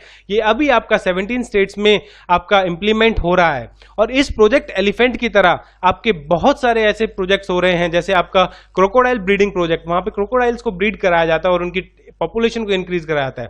Project hangul है, हंगुल आपका डियर होता है। Conservation of Himalayan musk deer have been launched by government of India. फिर ऐसे ही Haryana government भी आपके जो आपके पंचकुला में बहुत सारे ऐसे प्रोजेक्ट चल रहे हैं, जो हॉक है उसकी प्रोटेक्शन के लिए हैं, और वल्चर्स की पॉपुलेशन भी बढ़ाने का ये इंक्रीज कर रहे हैं। ऐसे जो आपकी बहुत सारी एंडेंजर्ड स्पीशीज हैं जो आपकी बिल्कुल एक्सटेंट होने वाली है, उन सब की कंजर्वेशन के लिए भी गवर्नमेंट ऑफ इंडिया अपने प्रोजेक्ट्स चलाती है। जो आपका प्रोजेक्ट एलिफेंट है, इसमें क्या है फ्रेंड्स, प्रोजेक्ट एलिफेंट में द प्रोजेक्ट एम्स, इसमें जो इस प्रोजेक्ट का एम है वो क्या है, to ensure long term survival of population of elephants in their natural habitat by protecting. Elephants को प्रोटेक्ट करेंगे, एक उनके हैबिटेट को प्रोटेक्ट करेंगे, ऊपर से उनको माइग्रेशन कॉरिडोर्स को प्रोटेक्ट करेंगे। अभी बहुत बार आपने न्यूज में सुना होगा कि जो एलिफेंट्स हैं आपके, उनकी जो डेथ हो जाती है जब वो अपना कॉरिडोर, एक एलिफेंट्स ना अपना एक कॉरिडोर बना लेते हैं, ये पूरे झुंड की झुंड में उसी कॉरिडोर के थ्रू मूव करते हैं। बट आजकल हमारे पास कुछ डेवलपमेंट के नाम पे इनके जो आपका जो नेचुरल हैबिटेट है उनमें से बीच में से रोड बना दिए गए। जब ये रोड से क्रॉस कर रहे होते हैं तो व्हीकल से, बड़े बड़े ट्रक से इनकी टक्कर हो जाती है और ये मर जाते हैं। तो ये आपका माइग्रेशन जो कॉरिडोर है वहां भी इनको सेफ बनाना पड़ेगा, टनल्स देनी पड़ेंगी या फिर और कुछ इनको सोचना पड़ेगा। और जो अदर गोल्स हैं इसके प्रोजेक्ट एलिफेंट के, are supporting the research of the ecology and management of elephants, awareness create करना है इनकी कंजर्वेशन के लिए among local people, and providing improve veterinary care for captive elephants. कई लोग अपने बिजली के तार लगा देते हैं खेतों में ताकि एलिफेंट्स उनकी क्रॉप डिस्ट्रॉय ना कर पाए, और एलिफेंट्स उन तारों से करंट लगने से आपके मर जाते हैं, उनको भी अवेयर करना पड़ेगा, समझाना पड़ेगा। देखिए इसके ऑब्जेक्टिव्स जो हैं वो आपका एलिफेंट्स को बचाना है, उनके कॉरिडोर्स को, और ये एड्रेस करना है जो आपका मैन एंड एनिमल कॉन्फ्लिक्ट होता है, क्योंकि एलिफेंट्स उनकी क्रॉप्स को, उनकी फील्ड्स को डिस्ट्रॉय कर देते हैं। और वेलफेयर करना है जो कैप्टिव एलिफेंट्स है, जो हमारे पास एलिफेंट्स जो ह्यूमंस अपने यूज में लाते हैं उनको। तो फ्रेंड्स ये था आपका प्रोजेक्ट एलिफेंट। तो चलिए हम आगे चलते हैं। देखिए अब हम पढ़ेंगे बायोस्फीयर रिजर्व्स आपका। ये जो आपकी बायोस्फीयर रिजर्व्स होती हैं ये क्या है, एक unique representative ecosystem of terrestrial and coastal areas है, यानी कि यहाँ लैंड, कोस्टल एरिया और आपका जो मैराइन के पास जो होते हैं आपके एरियाज, कोस्टल एरिया, वो सब हम उनको एक साथ ले आते हैं। और यहाँ पे हम पहले तो हम जो कंजर्वेशन कर रहे थे वो खाली आपकी कंजर्वेशन हो रही थी आपकी किसकी, आपके प्लांट्स एंड एनिमल्स की, बट अब हमने इसमें ये एक man and biosphere programme, UNESCO ने क्या किया, यूनेस्को ने एक man and biosphere programme launch किया। इसमें मैन को भी इंक्लूड किया गया है। क्यों? क्योंकि मैन भी तो इंटरलिंक्ड है ना इन प्लांट्स एंड एनिमल्स से, मैन इनको हंट कर रहा है, तो इसमें मैन को भी लिंक किया गया है प्लांट्स एंड एनिमल्स के साथ। उसको भी बताया गया है कि कैसे इनके साथ सही से रहना है, इनको हंट नहीं करना है। तो ये सारी चीजें इस बायोस्फीयर रिजर्व्स में है। बायोस्फीयर रिजर्व के कुछ 3 ऑब्जेक्टिव्स हैं हमारे पास। पहला ऑब्जेक्टिव है हमारे पास कंजर्वेशन का फ्रेंड्स, कि हमारे पास जो भी एनिमल स्पीशीज हैं वो हम कंजर्वेशन करें अपनी बायोडाइवर्सिटी की, प्लांट्स एंड एनिमल्स की, और जहां वो रहते हैं वहां भी। क्यों? और उस रीजन में आपके मैन भी रहते होंगे, तो जो मैन और एनिमल का कन्फ्लिक्ट है वो भी कम हो और उनके बीच में भी क्या हो, वो सब अच्छे से रहें। फिर उसके बाद डेवलपमेंट क्या है, हम डेवलपमेंट के नाम पे हम बहुत ज्यादा वाइल्ड लाइफ को नुकसान पहुंचा रहे हैं, फॉरेस्ट को डिस्ट्रक्ट कर रहे हैं, डेवलपमेंट के नाम पे एनिमल्स को मारा जा रहा है। तो ये क्या कहा गया है, इन्होंने कहा गया है कि हम डेवलपमेंट हमारे पास इस तरीके की हो, सस्टेनेबल डेवलपमेंट हो, कि उसके नाम पे, डेवलपमेंट के नाम पे हम इन वाइल्ड लाइफ को डिस्ट्रॉय ना करें, हम ऐसी डेवलपमेंट ना करें, डेवलपमेंट हो हमारी एनवायरमेंट के अकॉर्डिंग, कि हमारे पास एनवायरमेंट भी डिस्ट्रॉय ना हो और हमारे पास डेवलपमेंट हो, ऐसी सस्टेनेबल डेवलपमेंट हम करें। और उसके बाद तीसरा है हमारे पास लॉजिस्टिक्स, यानी कि इंटरनेशनल नेटवर्क होना चाहिए रिसर्च एंड मॉनिटरिंग के लिए। ये तीनों कंपोनेंट्स हैं आपके बायोस्फीयर रिजर्व के फ्रेंड्स। देखिए फ्रेंड्स, ये हमारे पास ये बायोस्फीयर रिजर्व है। बायोस्फीयर रिजर्व आपके लिए क्या क्या ऑब्जेक्टिव्स होते हैं इसके? प्रमोट करना सस्टेनेबल डेवलपमेंट को। सस्टेनेबल डेवलपमेंट मैं आपको एक बार और एक्सप्लेन कर देता हूं कि सस्टेनेबल डेवलपमेंट वो डेवलपमेंट होती है कि उस डेवलपमेंट से आपके एनवायरमेंट को ज्यादा नुकसान ना पहुंचे, और जो हमारे पास आने वाली, जो हमारे पास फ्यूचर जनरेशन है, उनको भी हमारे पास जो नेचुरल रिसोर्सेज है, हमारे पास जो एनवायरमेंट है, वो भी वो ऐसा ही एंजॉय कर पाए, उनके लिए वो रिसोर्सेज खत्म ना हो जाएं। इस तरह से हम डेवलपमेंट करें, इस तरह से उन नेचुरल रिसोर्सेज को हम यूज करें, ताकि जो आने वाली जनरेशन है वो भी इन रिसोर्सेज को यूज कर पाए। हम अपनी ग्रीड की वजह से इन रिसोर्सेज को यूज ना करें, बल्कि जितना हमको जरूरत है, जितना हमारा नेचर रिप्लेनिश कर सकता है, उतने ही हम रिसोर्सेज नेचर से लें। उसके बाद फिर आपका दूसरा है कि जो हमारे पास एरियाज है लैंड, कोस्टल, एनवायरमेंट के, wherein people are an integral component of system. यहां पे फ्रेंड्स सबसे ज्यादा इंपॉर्टेंट आप बात ध्यान रखिएगा, man and biosphere programme. Man मतलब कौन? ह्यूमंस। यहां पे क्या, लैंड और कोस्टल एनवायरमेंट होगा, ये हमारे पास एरियाज है लैंड और कोस्टल एनवायरमेंट के, जहां हमारे जो ह्यूमंस हैं, पीपल है, वो क्या होगा, इंटीग्रल कंपोनेंट होगा इस सिस्टम का, इसीलिए इनको बायोस्फीयर रिजर्व्स भी कहा जाता है। उसके बाद फ्रेंड्स फंक्शंस क्या होते हैं इन बायोस्फीयर रिजर्व्स के? देखिए, कंजर्वेशन का फंक्शन है, जो हमारे पास लैंडस्केप होगा, जैसे वहां का एनवायरमेंट होगा, वो कंजर्व करेंगे। उसका इकोसिस्टम हम कंजर्व करेंगे, कौन सी स्पीशीज, सारी स्पीशीज के ऊपर फोकस होगा। इकोसिस्टम क्या होता है हमारे पास, जो वहां की लिविंग स्पीशीज होती है वो आपस में इंटरेक्ट करती हैं, और वहां के जो सराउंडिंग एनवायरमेंट हो जाए, जो नॉन लिविंग चीजें होती है उनसे इंटरेक्ट करती हैं और आपस में इंटरेक्ट करती है, वो हमारा इकोसिस्टम होता है, उसको भी पूरा आपको कंजर्व किया जाएगा। स्पीशीज जो है उनको कंजर्व किया जाएगा। जेनेटिक वेरिएशंस, यानी कि जो जेनेटिक पूल है उसका भी पूल बनाया जाएगा और उसको भी कंजर्व किया जाएगा, आपके जीन्स को भी कंजर्व किया जाएगा। उसके बाद हमें डेवलपमेंट कराना है, लोकल लेवल डेवलपमेंट करानी है, इकोनॉमिक डेवलपमेंट करानी है, culturally, socially and ecologically sustainable development कैसी होनी चाहिए कि जो हमारे लोकल बंदे हैं उनकी भी डेवलपमेंट हो, इकोनॉमिक डेवलपमेंट भी हो, कल्चरली एंड सोशली भी हो, और वहां की जो इकोलॉजिकल डेवलपमेंट हो। बट वो डेवलपमेंट आपकी सस्टेनेबल होनी चाहिए, कि हमारी डेवलपमेंट ऐसे ना हो कि सब हम इकोसिस्टम डिस्ट्रॉय कर दें, स्पीशीज डिस्ट्रॉय कर दें, फॉरेस्ट डिस्ट्रॉय कर दें। नहीं, ऐसी डेवलपमेंट नहीं होनी चाहिए। हमें अपनी नीड के हिसाब से काम करना चाहिए और ध्यान में रखना चाहिए कि कोई भी हमारे पास, हम किसी भी स्पीशीज को, इकोसिस्टम को, फॉरेस्ट को नुकसान ना पहुंचाएं। उसके बाद तीसरा है हमारे पास लॉजिस्टिक सपोर्ट। फ्रेंड, ये लॉजिस्टिक सपोर्ट में क्या होता है, ये सपोर्ट हमारी दी जाती है रिसर्च के लिए, मॉनिटरिंग के लिए, एजुकेशन, इंफॉर्मेशन एक्सचेंज होता है। ये देखिए, ये जो हमारे पास रिसर्च है, मॉनिटरिंग है, एजुकेशन है, इंफॉर्मेशन है, इसका एक्सचेंज किस लेवल पे होता है? इसका एक्सचेंज आपका लोकल लेवल पे होता है, स्टेट्स एक दूसरे से कर सकती है, और नेशनल पे भी होता है। यानी कि ये जो इन्फॉर्मेशन जो हमें मिलती है इस वाइल्ड लाइफ से, कोई हमारे पास ट्रेडिशनल इन्फॉर्मेशन है तो वो हम आपकी ट्राइब से ले सकते हैं, उनको उनका पूरा राइट दे के, पैसे दे के, जो भी इन्फॉर्मेशन का जो भी बनता है पेटेंट करा सकते हैं।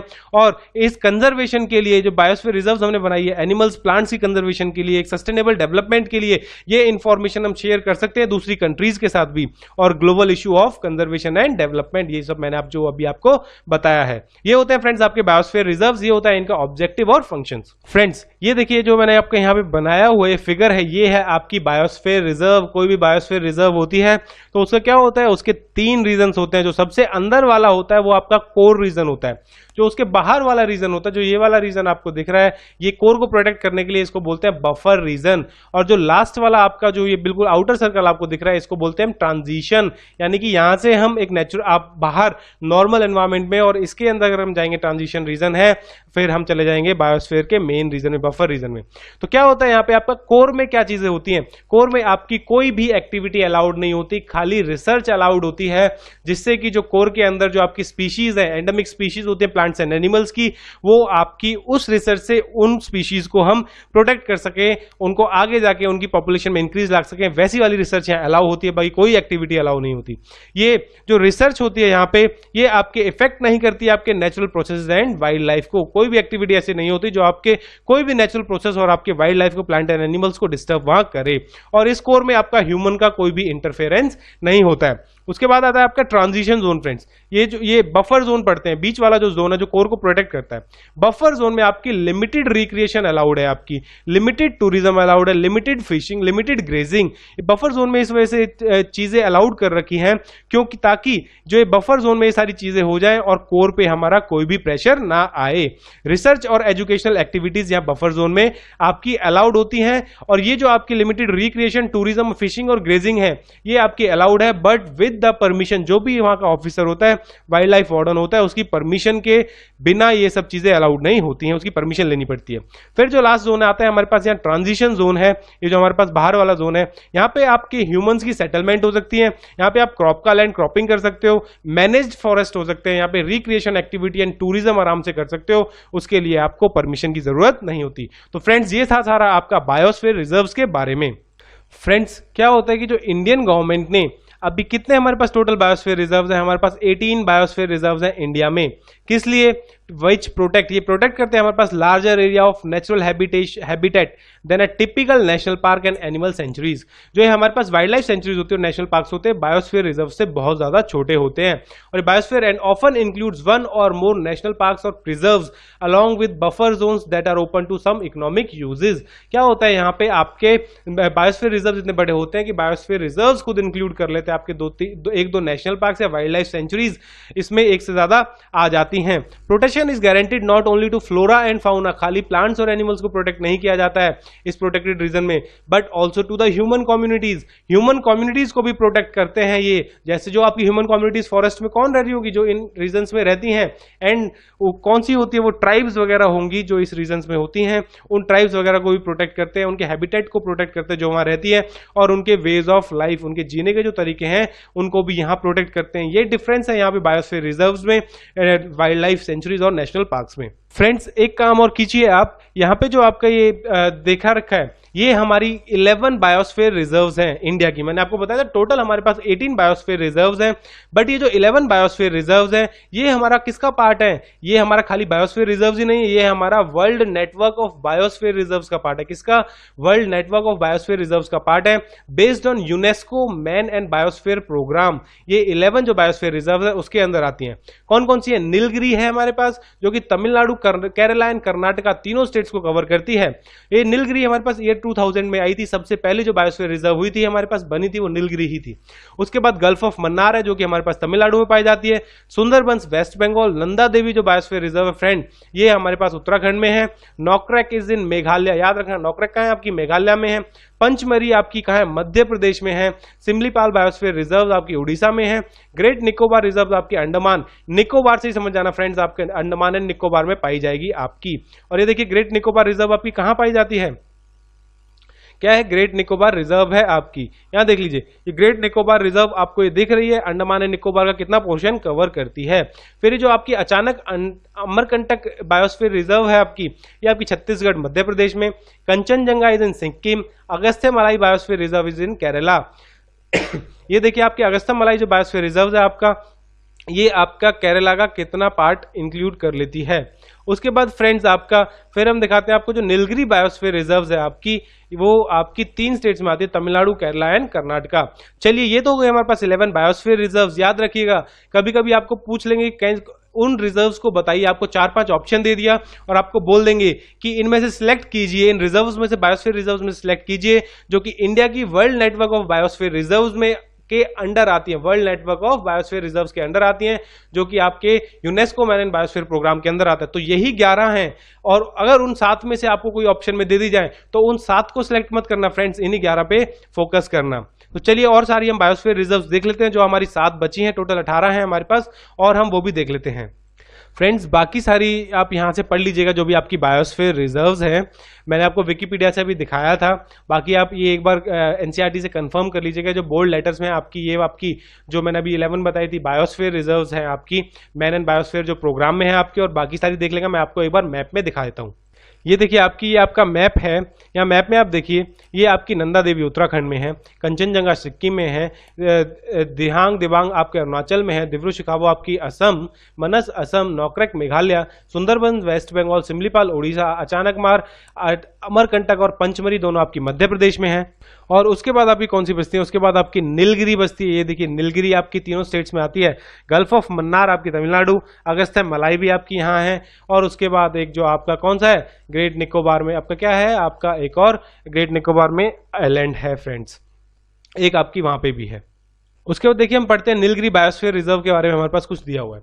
ये हमारे पास एस्टेब्लिश कब की गई थी, 1986, और ये हमारे पास कैसी है, 14 जो बायोस्फीयर रिजर्व हमारे पास एस्टेब्लिश हुई थी, सबसे पहली ये रिजर्व है। ये हमारे पास क्या, इसमें कौन कौन सी आपकी सेंचुरी आ जाती है, वायनाड वाइल्ड लाइफ सेंचुरी आ जाती है, नगर होल आ जाता है, मोडन मोलाई आ जाती है, बंदीपुर नेशनल पार्क आ जाता है, साइलेंट वैली एंड आपकी सुरुवनी हिल्स इसमें आ जाती हैं, slopes of Nilambur hills and upper Nilgiri प्लेटू भी इसमें आ जाता है। फ्रेंड्स ये जो नीलगिरी बायोस्फीयर हिल है, नीलगिरी बायोस्फीयर रिजर्व है, यहाँ आपके ड्राई स्क्रब्स मिलते हैं वेजिटेशन में, dry and most deciduous forest मिलते हैं, semi evergreen, wet evergreen forest मिलते हैं, एवरग्रीन शोलाज, याद है ना, शोलाज वो फॉरेस्ट होते हैं हमारे पास, टेम्परेट फॉरेस्ट को बोलते हैं, जो हमारे पास नीलगिरी हिल्स में मिलते हैं, और 2-3 साउथ वाली हिल्स में मिलते हैं। ग्रासलैंड्स और स्वैम्स हैं यहाँ पे। इस नीलगिरी हिल्स में आपको कुछ ऐसी स्पीशीज भी मिलती हैं जो आपकी एंडेंजर्ड है, जैसे आपकी नीलगिरी ताहार हो गई, लॉइन टेल्ड मैकेक्यू, और फिर कुछ हमारे पास एलिफेंट, टाइगर और सांभर एंड चीतल की भी आपको स्पीशीज मिलती हैं। यहाँ हमारे पास बहुत सारे ट्राइबल ग्रुप्स रहते हैं जो कि आपके traditional mode of harmonious use environment करते हैं, जो कि आपका एनवायरमेंट के साथ हार्मनी में यहाँ पे रहते हैं फ्रेंड्स। तो जो आपका ये आपका जो एरिया है, एल्टीट्यूड है नीलगिरी का, वो आपका 250 मीटर से लेके 2.5 किलोमीटर तक ऊपर जाता है।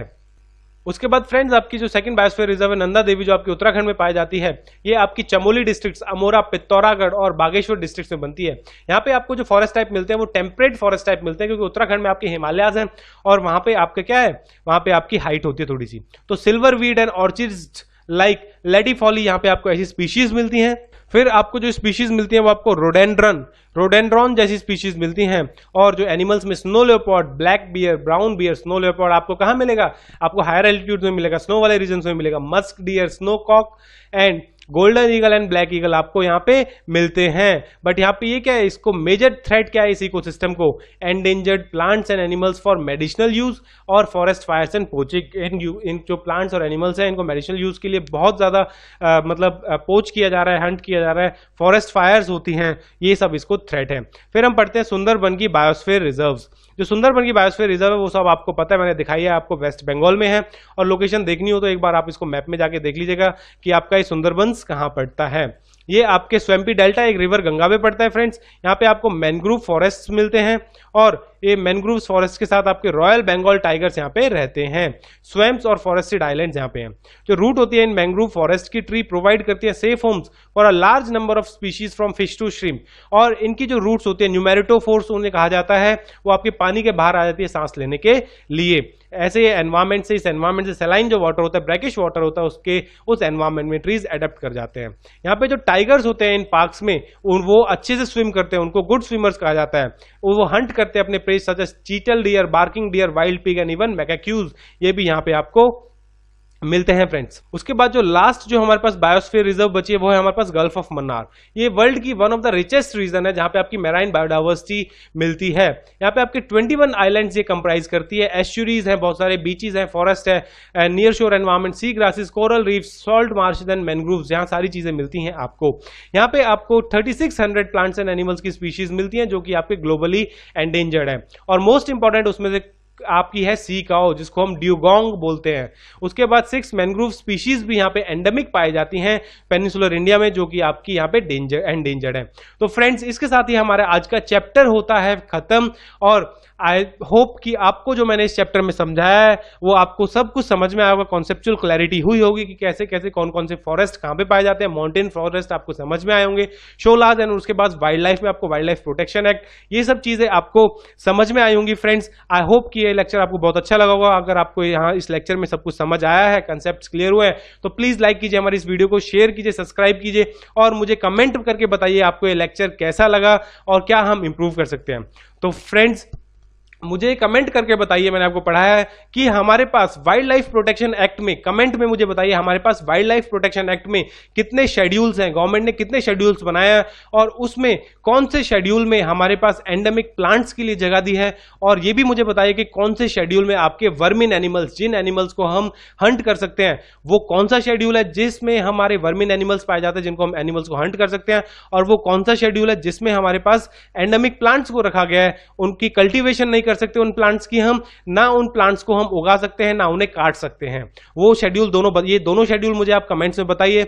और एक चीज और आप मुझे कमेंट में बताइए कि टोटल कितने शेड्यूल है हमारे पास वाइल्ड लाइफ प्रोटेक्शन एक्ट में। तो चलिए फ्रेंड्स, मिलते हैं नेक्स्ट लेक्चर में। आई होप आपको सब समझ में आया होगा, एंड तब तक के लिए tata, bye bye, take care.